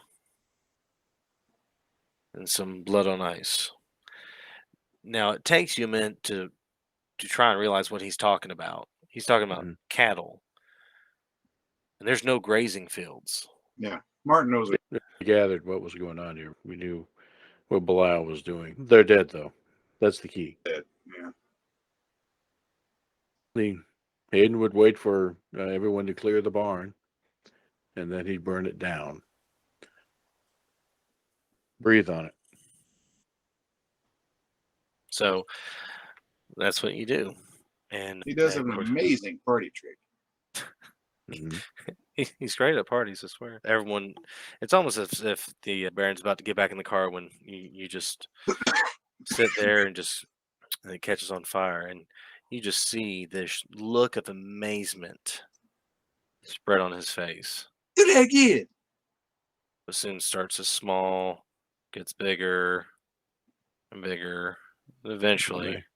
Make sure it's well involved before he stops. they just keep breathing in there, and we got a bonfire. It's at this point it would be a fully involved fire. And everyone's just watching it burn. You hear boards snapping and crashing. You hear things falling inside, and eventually it all just crumples in. The barn's been destroyed. Any evidence or anything that was in there, anything that would, any bodies, or I'm sure by now, also caught fire, and eventually all that'll be left is bone. This is dragon's breath, not normal fire, dragon fire. So Hayden turns and would lock eyes briefly with the Baron and then briefly nod, but he looks very sad. Heads off towards the car with the others. Yeah, everyone gets in their respective vehicles, and it's a quiet drive back. Very quiet. Because essentially, two possible pieces of this puzzle are gone. And that does leave more questions than really answers, really, because you still have no idea. Were they telling the truth? Was there really a supply issue, and that's what drove them to do what they did? You don't know. Now, my concern is there on my uh, revenue source. Who paying me now? I'm getting less and less interested. At least we're alive for the moment. I don't know. Some days I'd trade. And that's how the ride goes. It's just very quiet. You just thinking over everything. Will that be the end of it? Is that the end of this case, or is there more to it? What about the Vegas people? So everyone's just getting further conversation pieces to have with the Baron. It doesn't take long. Ark will, Ark thinks there's more to it because, he's willing to accept that the ability that whoever said that the one lady had the ability to supernaturally read people's minds, and if she could read the mind and his alibi checked out, then somebody framed him. So, Max, Framed him. this becomes a question of magic. How would you impersonate Belial in such a way to convince you and your camera that was the person? But everybody else that was there that night, too, that saw it. Can you hear me? Yeah. Okay. Now the other microphone's working. I suppose an illusion might work, but that would be awfully good illusion. Go to work in these vampires? It's possible, but that was a staged event. It wasn't. Nobody, they weren't expecting somebody to come in. I guess another question is, and this is something we may never know, did the prince identify Belial? Did she say his name or anything like that? Was dead. So you didn't see it. So the other thing that the Baron mentioned specifically was shape-shifting. Who can do that? So for Max, the only time you've heard of that are very powerful magic users. It's almost used as a folklore. Skinwalkers. Well, shape-shifting, isn't that a werewolf thing too? They shape-shift. Not to that level of detail, but So that's where it gets complicated, because with werewolves, it's more or less it's a curse. They are cursed to carry that burden, as they are man, but they also become beast. With shapeshifters, there's many legends. There's talks of it in Native American culture. There's talks of it in European culture as almost like a witch or a magic user that could shift into an animal, into animals. There's European folklore that that vampires could transform into an animal too. But to turn into a whole other person, it almost seems like it's a whole different level of magic to begin with, something very powerful. and why would someone with such power bother with San Francisco? The theory has been during this whole investigation that because it has been stated that the former Prince Windor, she really was unhappy with the vampires in the city feeding. She didn't appreciate that people were taking victims and feeding on them entirely and killing them and then having to dispose of it through her organization. She wanted people to essentially just be satisfied with the donor blood and drinking at the clubs or whatever any other gathering places there were, to ensure that the masquerade was complete. She cared about the mortal population a little bit more than she cared about the undead population, and that was already causing friction to begin with. That's So- Belial and Ezekiel's motivations, to be Mhm. sure. Yes, you never really got a chance to hear the Vegas people's side. That quickly turned into a firefight. Not really a firefight, an explosion. But the surveyor, the inquisitor, the legit inquisitor, he said that it seemed almost as if, because the prince was caring more about the mortals that it was already in through hearsay and through other means that she was weak, that this little empire was was weak. This territory was easy for the taking. So it could have been a mix of outside influence wanting in, and she was an unfortunate casualty, or someone is trying to disrupt the masquerade, or at least the Carmella, the main clan in charge of that territory, and make it their just expanding their group. So it's like I said, you almost all have more questions than you have answers. All right. We have at least one picture of the of Yes, you have the picture of Belial over the prince, the dead prince. how was the prince killed? So Max goes through her phone, opens it, zoom in. It's very hard to look at and see, but it almost seems something tore out the heart. There's a very big gaping wound in the chest.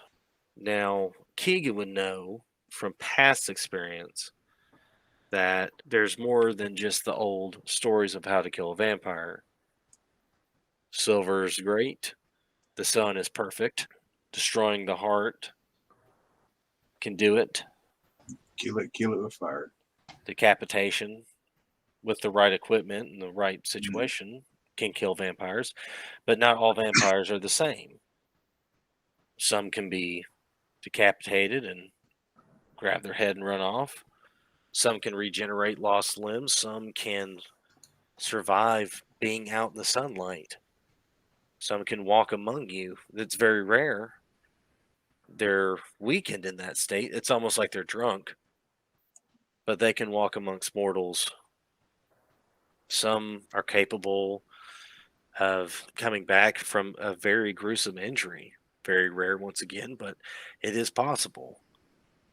One could be considered dead from fire, and a single drop of blood can fall in their mouth and they can regenerate, regain life. Not all vampires are equal. Okay, so we're not just dealing with something that can shapeshift, or illusion itself. We're dealing with something that can either powerfully shapeshift or cast powerful illusions that would fool Max and her camera,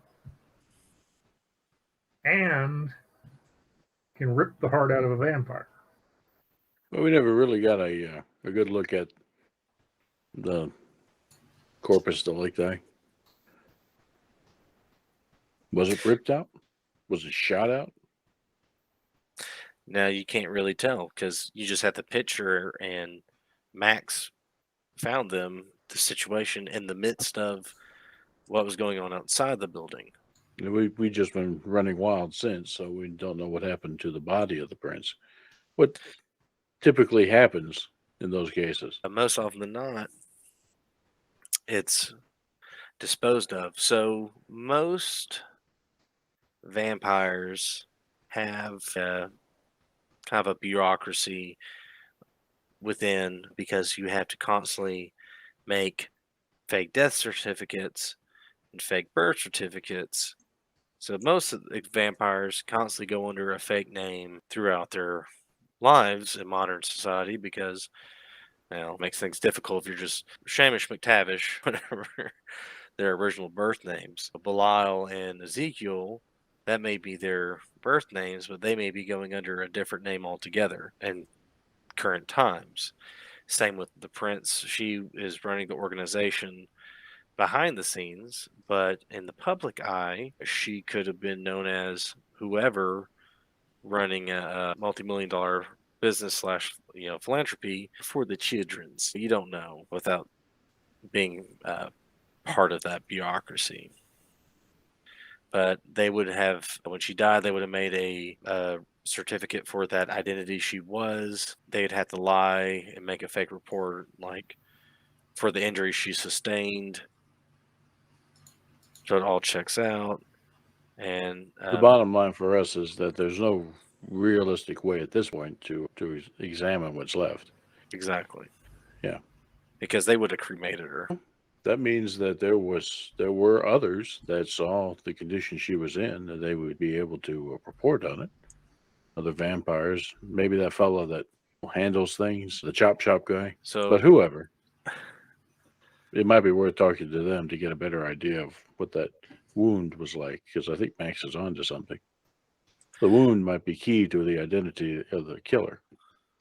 you all remember exactly the individual you're referring to. He never gave you a name. He just said, "Oh, I'm just the fixer.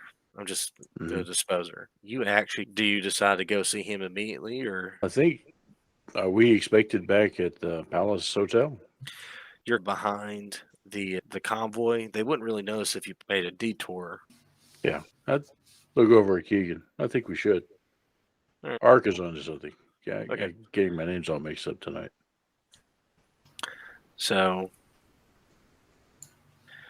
you make a driving check, Keegan. See where. I got Lyle's signature when she cast spells on it last time, so she could compare the Belial that we have with the Belial that she cast spells on. She knows that he had a 20 health and a 16 will. Could cast those spells on it and see if there was the same amount of resistance. All right, with that roll, you're able to slip away. All right. So you're driving fast. It's not like you can get pulled over. You're not really saying too much. Now, you have what they were at the time. Unfortunately, you never checked what they were at their death. So it's hard to. You don't really have that's what I'm trying to think of, confirmation. But it's one of those things too. You're like, you look like a Belial, smell like a Belial, must be a Belial. Quack, quack. Yeah, exactly. So it's one of those you're still like, but what if it was heat of the moment? All right. So you find the little entrance you found last time. You get in the elevator and you hop on down and you get to the clinic. There's some, This place. there's some fresh bodies. Old commissioner and justice over here. And I'm just seeing them again. I'm really quite worried about how this has turned out. And I don't think I'm alone, of course. But the Baron just doesn't give a damn. You'll find it's common with vampiric folk is because they consider mortals basically no different from a Big Mac. Cattle, he said. Yes, I understand. And with the same intelligences and urges as cattle. We eat, we shit, we fart. We screw up the ozone layer. so, as you're looking around and inspecting everything, you kind of hear that same little whistle you heard before the first time. Into the room enters the fixer. And he sees you and he goes, "Oh, friends, what can I do for you today?" You're aware of the goings on right now at the Palace Hotel, I assume? He goes, "Oh, yes. You have a couple of the more recent arrivals because of that, yes. Yes, they were brought to me quite quickly. So I wanted to ask about one that may have been brought to you sometime in the past. The approximate reason that we're here. The prince that was assassinated. Did you dispose of her? Oh, yes. That was a very sad night. We're interested in how she died. What can you tell us about that? You've seen death in all its forms. You should be quite an expert in being able to pick out the truth. What killed her? Oh, for me, something I haven't seen before in a long time. You can see he's trying to think of the best way to describe what happened, and he just goes, "Well, one would have thought that She was impaled upon something. Yeah, very large hole in her chest. Impaled upon something. You would think Was- that. So, was the wound ragged or even? Was this object jagged or straight like a lance or a staff? He Was it a said, projectile? would think that. Is that a would think that but? Yes, but it was an interesting wound. You would, like I said, one would think she was impaled in like a car accident or something of that nature, but it almost sizable. There are tears in the chest, but there are other things too. Bits of things here and there, like metal. Do you still have some of that metal? Yes, you see him. He actually goes to a table and he's going through stuff, and that's what he looks like. So he's just going through stuff and trying to find things, and he's like, yes. And he shakes the jar and he goes, "This is it." And he hands it over. And he goes, "It's quite amazing. I've never really seen it before. What I've normally seen." And he said, "But bits of that were found inside the cavity." So, Max, magic, and this is gonna fail, but yeah, he's a chemistry teacher. No, I'll be damned. Okay, looking at it, silver. Pieces of silver. So for Max, there's nothing really magical to it except for the element. It's silver. It's a pure metal. You can tell that nothing was put on it that would be magic to you. But I guess what you would find is that there is just the silver there. They weren't laced in anything. Nothing was put on it. They're just these silver pieces.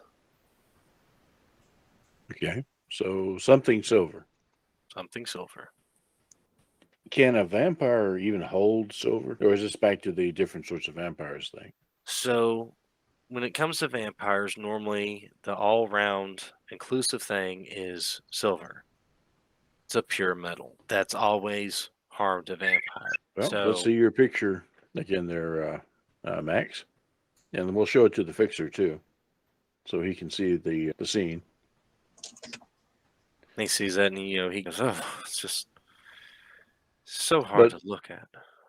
But if this were a weapon of some sort made of silver, pure, could Belial have even wielded it, No, it would have burned his hands. even if he had a glove or some sort of protection? That's almost like a temporary protection.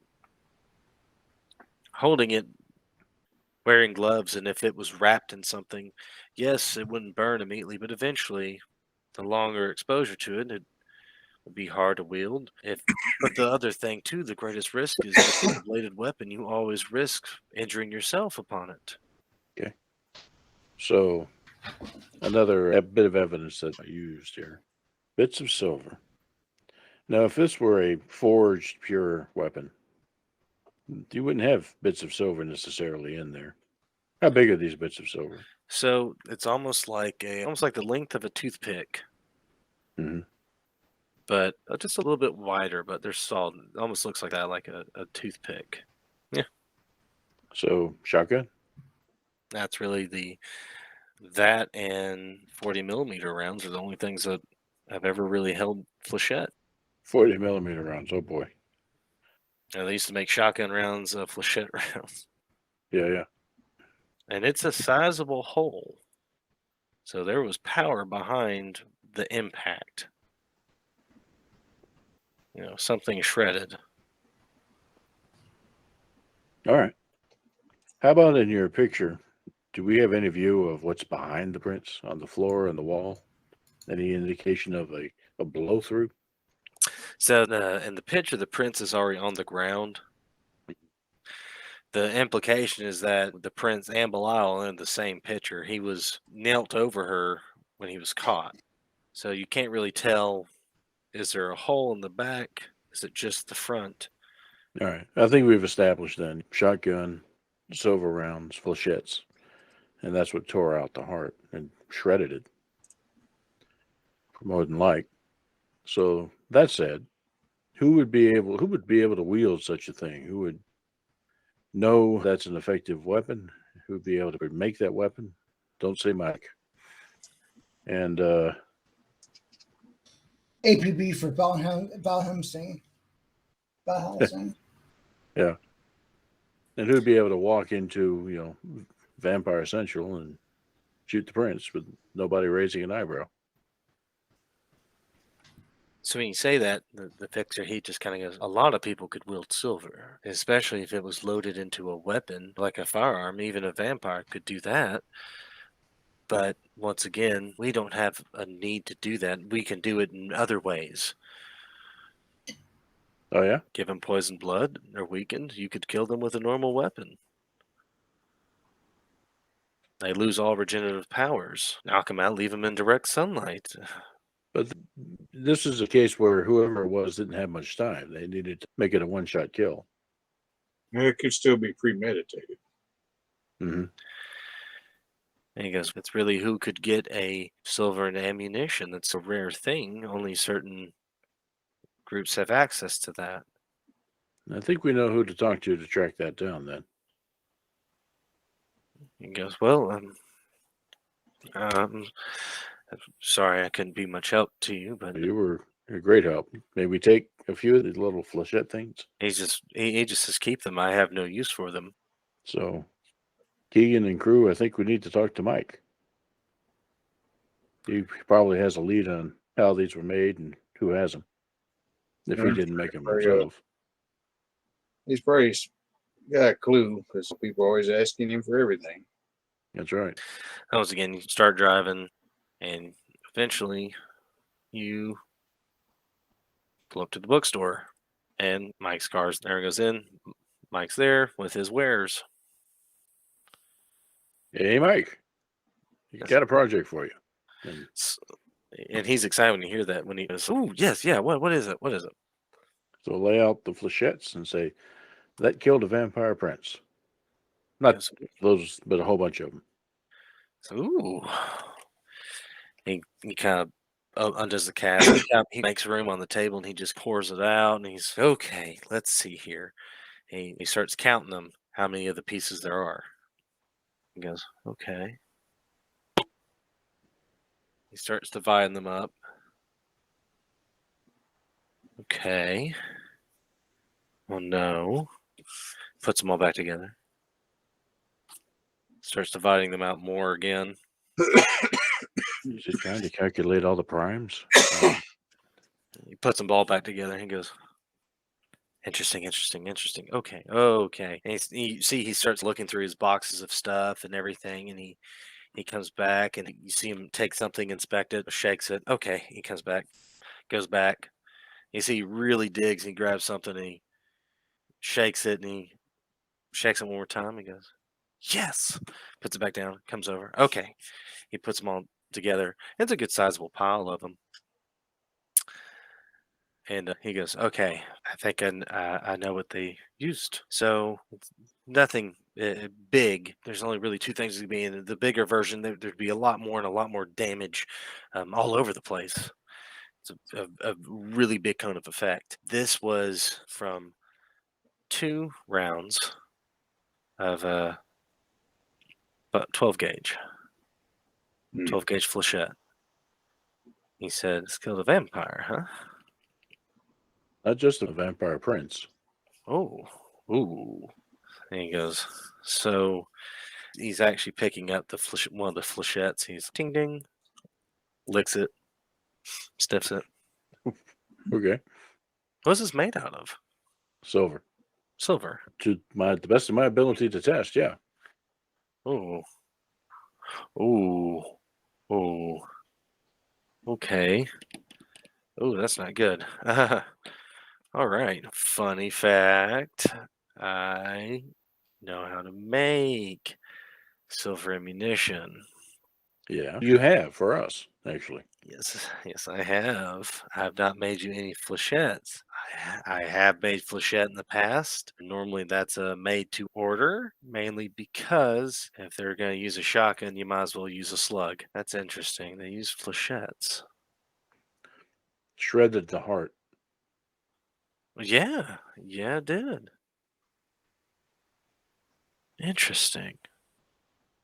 So who special orders these things typically? Really, two organizations. Both go by the same name, the Inquisition. Hmm. Yeah, I was leaning that way. Yeah, yeah. And he's just looking down and goes, that is, yeah. Really, they're the only ones that would special order something crazy with ammunition, at least from this multiverse. I was a little disturbed when he says that.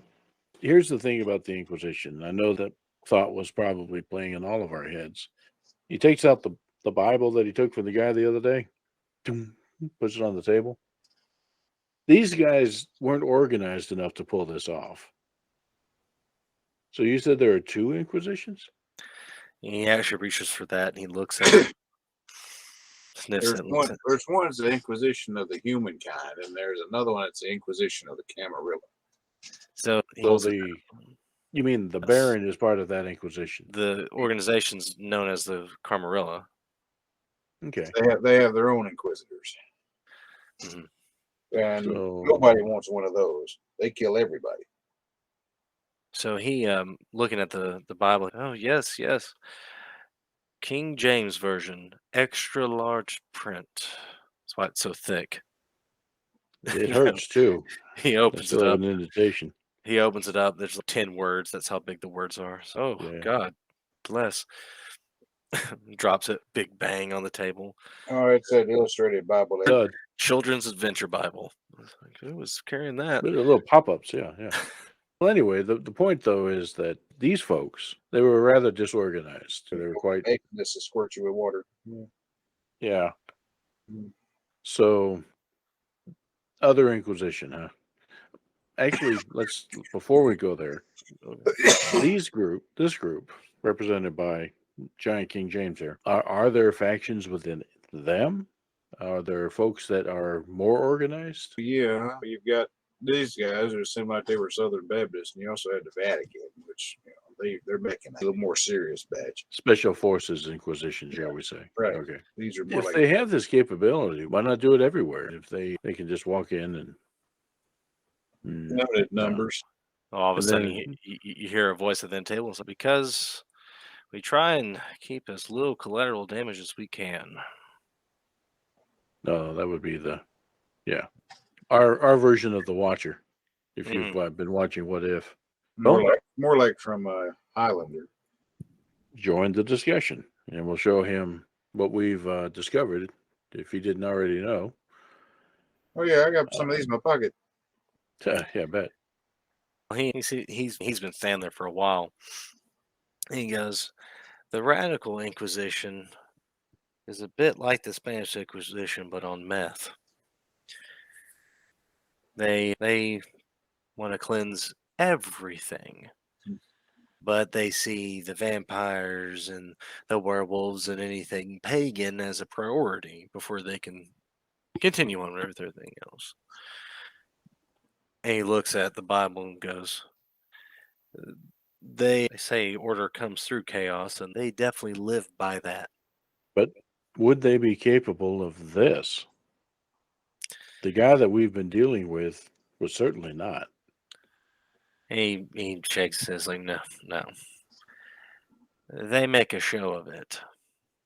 They want people to know who they are and what they did. No, he's not capable of that. But we, the Inquisition, we are backed by the Vatican. You have individuals like me who are mainly observers. We see, we watch, we send reports. You have audit teams, as we call them, that are sweepers. They come in like a scalpel, come in, cut the problem out, and leave. Quick, efficient, under wraps. So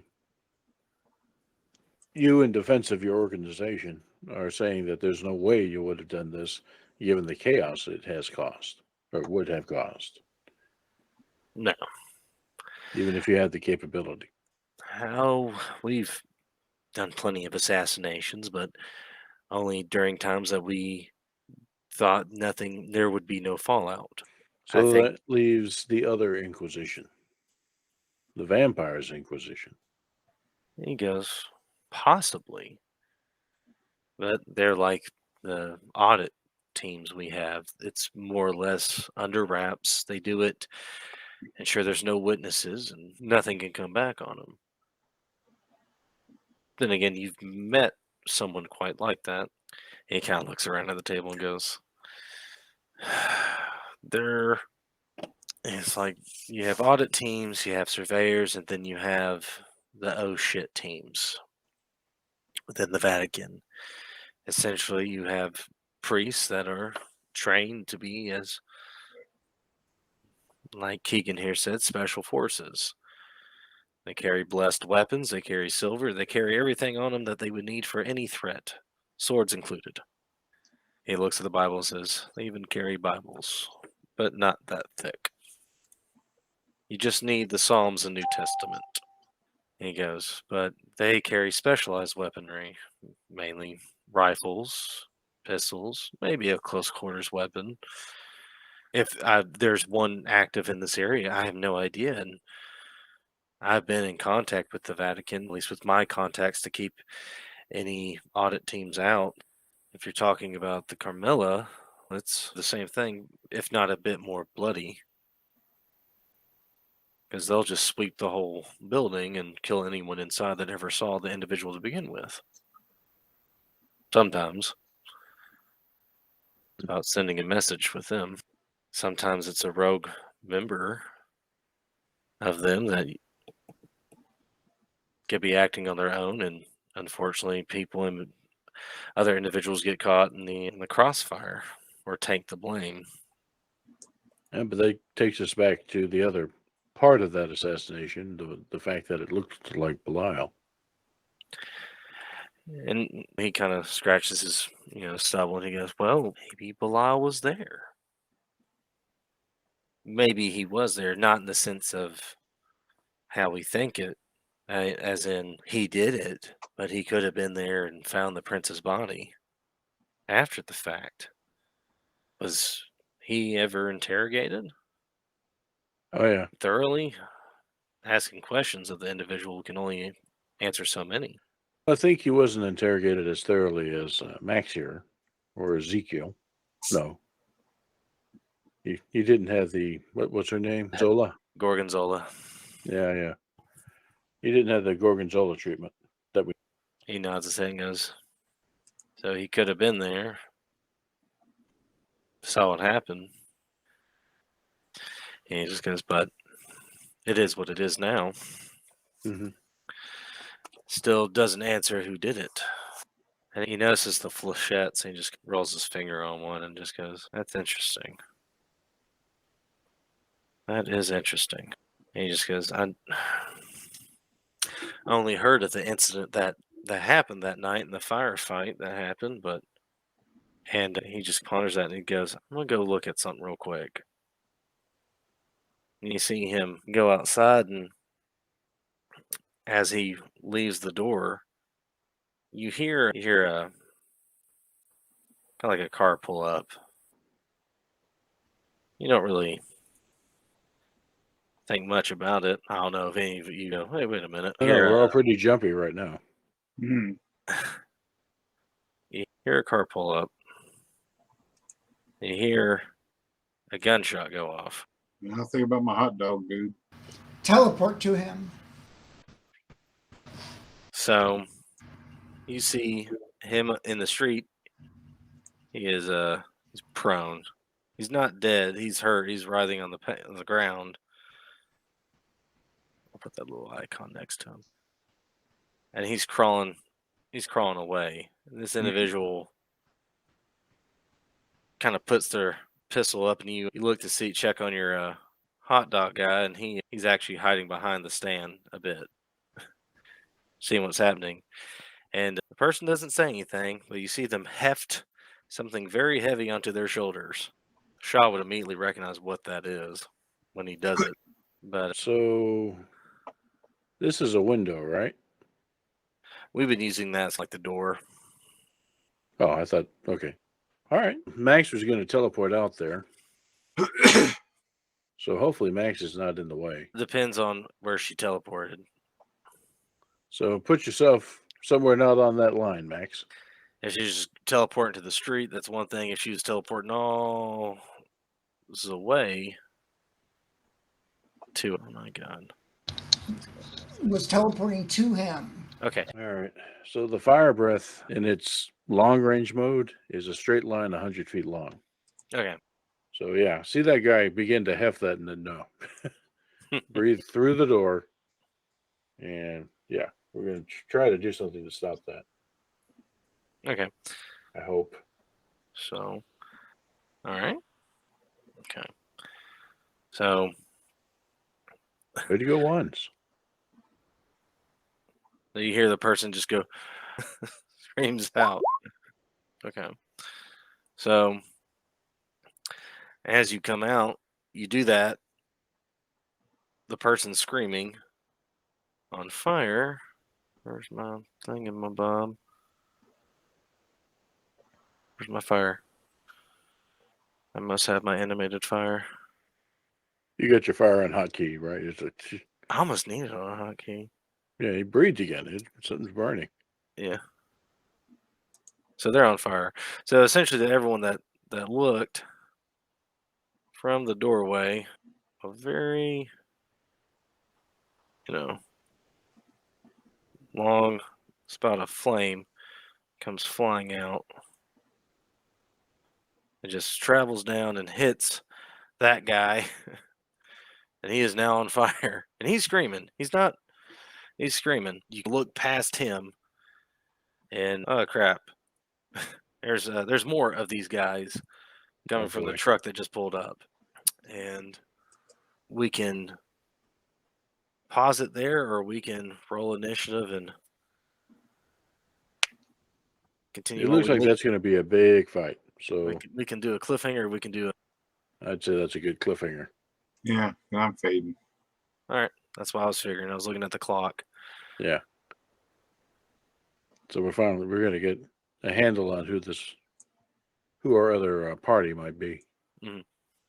Party of 3 so far. The condition of the surveyor there. So he was shot in the gut. Mm. And it was from a pistol, because that guy was hefting an RPG. Yeah. So I figured. So he got gut shot, and essentially Hayden kept the building intact. Yeah. Exactly. That's a good thing we have Max in here. We have a whole range. We'll never run out of ammunition, that's for sure. Yeah. And he just starts throwing you stuff. Like I said, if you look beside the gas, the tag in the back where the gas cap is, there's a string lighted. Okay. Yeah, we'll leave it as a cliffhanger from there. You have some Vista unknown. The Vista Cruiser version of Death Blossom. It's like, now's the time you're gonna make fun of my car. All right. Good show. Thank you. Good time. Yes, thank you. You're welcome. We covered a lot of ground. That's what I was shooting for. I've lost count. Who's up next week? So it's easy game next week, and then we'll be back to Mac on the 16th. All right. Demon, Simon's brother.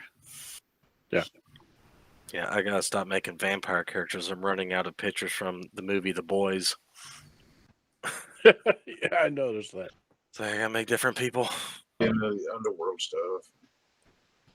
Now that I always found, I like the movies, but I always found that so tacky. We're all wearing black skin tight leather of some sort, and we're just super pale. There was an actual TV show called The Vampire the Masquerade that White Wolf sued them over because they used their name. Yeah, they did. It's actually an interesting show. I enjoyed the few episodes of it there were. Did it have the same sort of setting and theme? Yeah, well, it had the same classifications. Didn't come out and name them, but you could tell the different factions. Yeah. The actual Masquerade game itself, it's You go after True Blood, some of that stuff. Of course, they're Yeah. all wicked, but oh yeah, they actually look normal in that. Yeah, anything for the Masquerade that was also hokey from that book, very stereotypical. yeah, You might as well just take a picture of Nosferatu and just throw it up there. It's like, okay, there we go. yeah. And Twilight does not count. Never, ever will you ever see that. And What, no sparkling vampires? none of really? those pictures ever. It's like I'm a man of principle. There you go. I don't know what people's problem is. Sparkling vampires. Of course, they sparkle in sunlight. So do sparklers. Yeah. That's Yeah, 'cause they're melting. That's what the Yeah. sparkle is. That's right. Yeah. The sparkler's actually on fire. They weren't. There's the difference. Probably just gonna go start taking pictures from Blade. It's really where a lot of inspiration for some of these characters came from. Oh yeah. We always go back to that James Woods vampire thing. They were sponsored by the Vatican. Had a Yeah, harpoon mounted to the top of the Jeep. You know, that's yeah, they're going in at daylight and they pierce one with the harpoon, hook it up to the car, and they drag them out into the sunlight. Oh man. And what was funny is their spears. They all had spears. All the spears had UV lights on it, so it would stun the vampire, burn them up a bit, and then Okay. That's what I'm if saying about UV the is the Vatican thing. Yeah. being mechanized. Yeah. Yeah. yeah, that's actually a good, funny film. I found it funny. It had a very serious tone to it. That they're like, it was serious for vampire hunters. Mm. I was just laughing at the audacity that they just pulled up in a truck, and it's like business as usual. We're hauling out screaming vampires in the sunlight. It's normal Tuesday. Yeah. It always happens in the midweek. Terminate Division 2. What kind of pest problem do you have? Termites, ants, vampires. Okay, hold on. That's a different department. You've reached the special extermination department. Of course, then you have the VIP extermination department, which was like Omar Gaddafi. Oh boy. We put their hit on Hitler. Things you can't talk about anymore for 2000, Alex. Yeah. No. No. I don't know what it is. I have to have funny pop culture references in all my campaigns, no matter the setting. All of them had it. Even Ondon, even the first one, that had some pop culture references. They need to. They should. Yeah.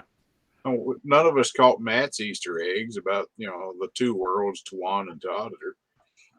Oh, I set that up, and I spent like a year and a half building up to it. I love that stuff.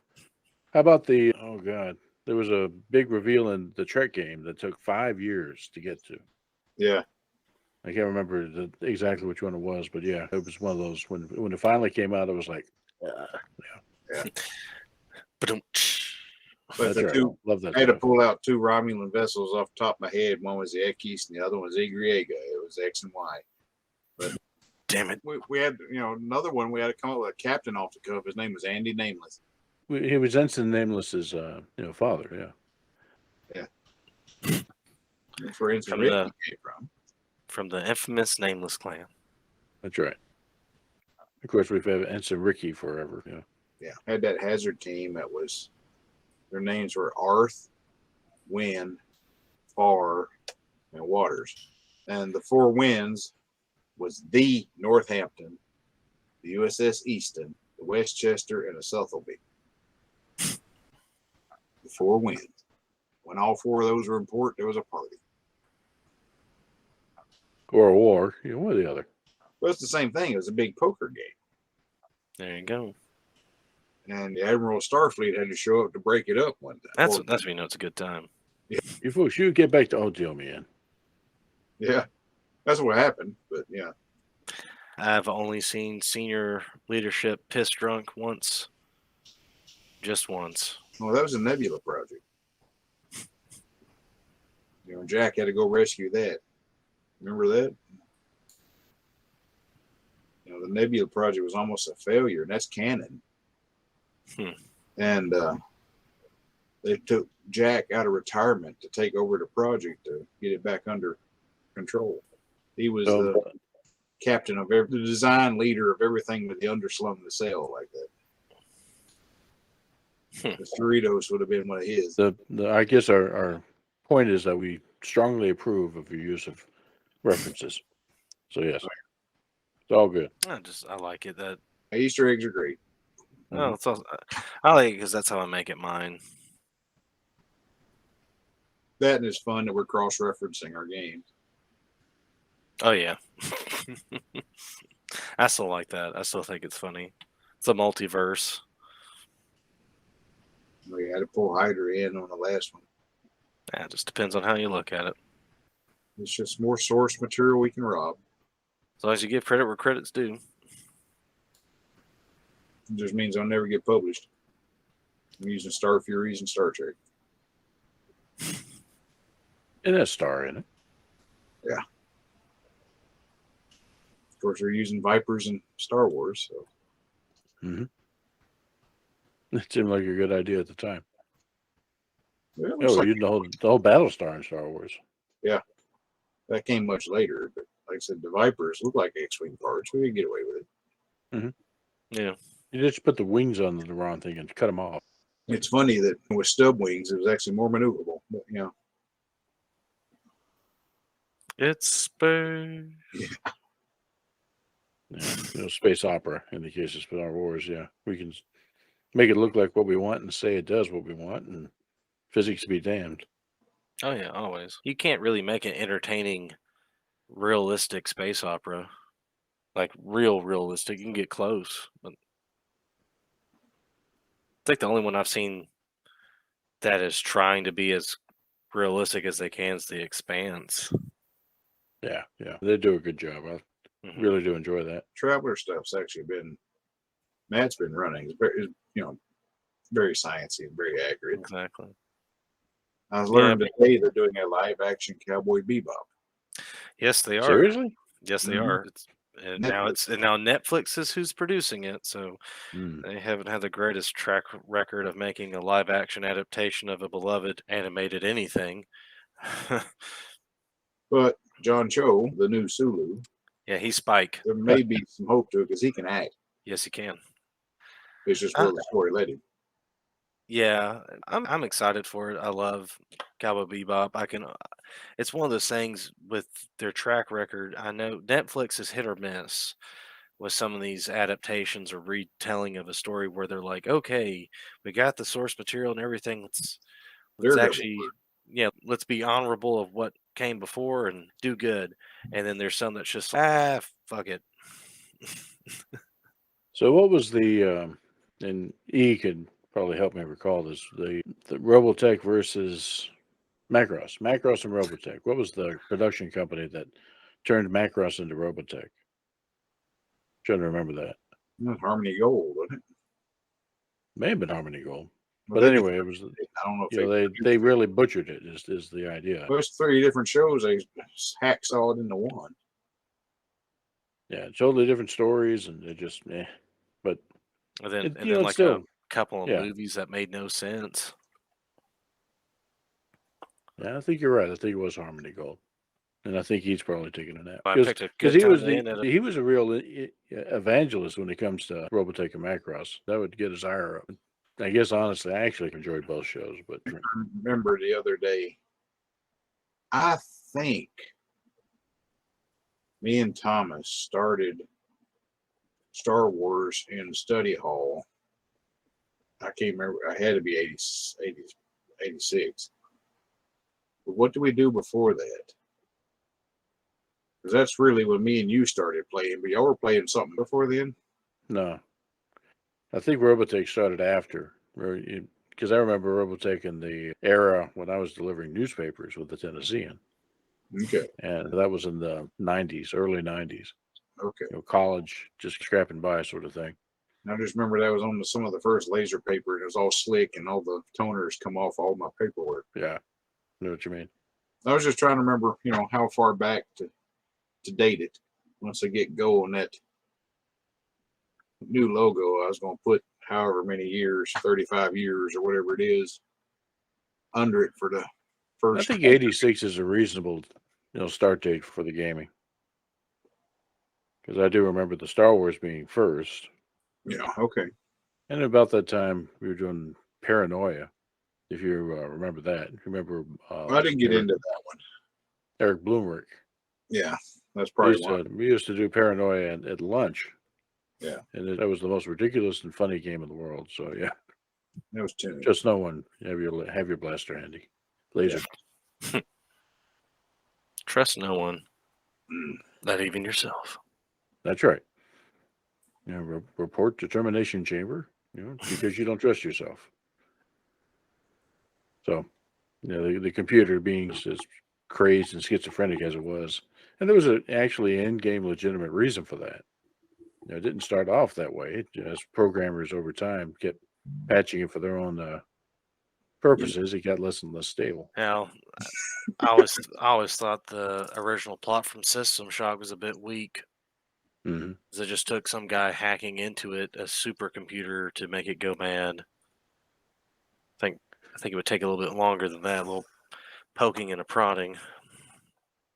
This came up in a discussion, the New World voice chat. We were talking about programming jobs, and What's you up know, with you that? guys. I'm curious about that. See, try to find something that'll clock this new machine.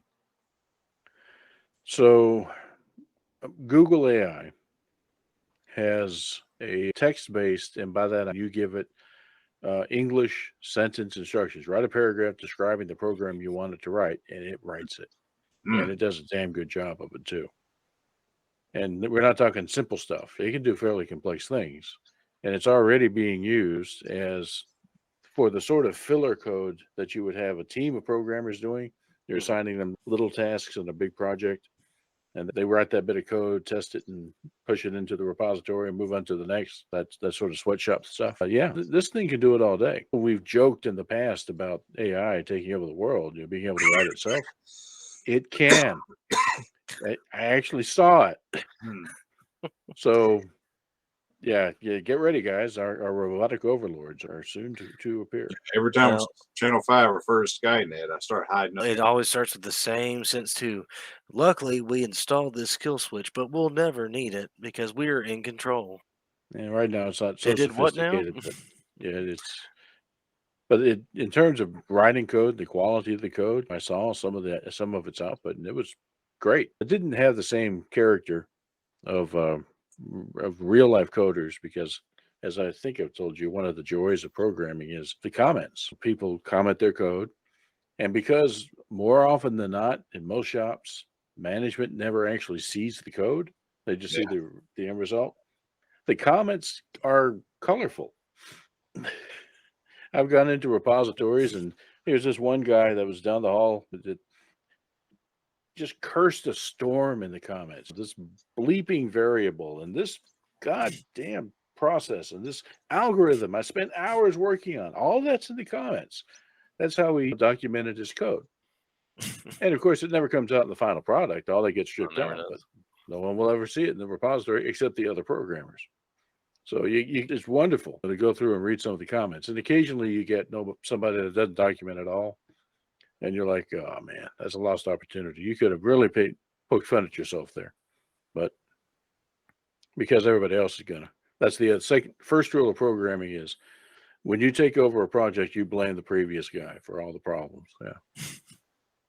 I don't understand what the hell he was trying to do. Can't tell you how many times I heard that. There's just a bunch of gobbledygook. What is this? Yeah, no kidding. So the first rule of programming, blame the other guy. Don't teach that to the AI. Yeah, always blame your predecessor. Be That's like, it. I don't know what he's doing, but I think I can fix this. Yes.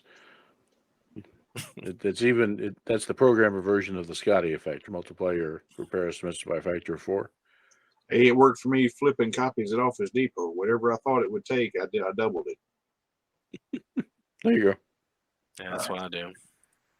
And my thing is, how do I blame my predecessor when I was my predecessor? Where I'm at now. That's right. Sometimes the buck stops with you. Yeah, I spent 5 years setting up stuff I'm trying to break now.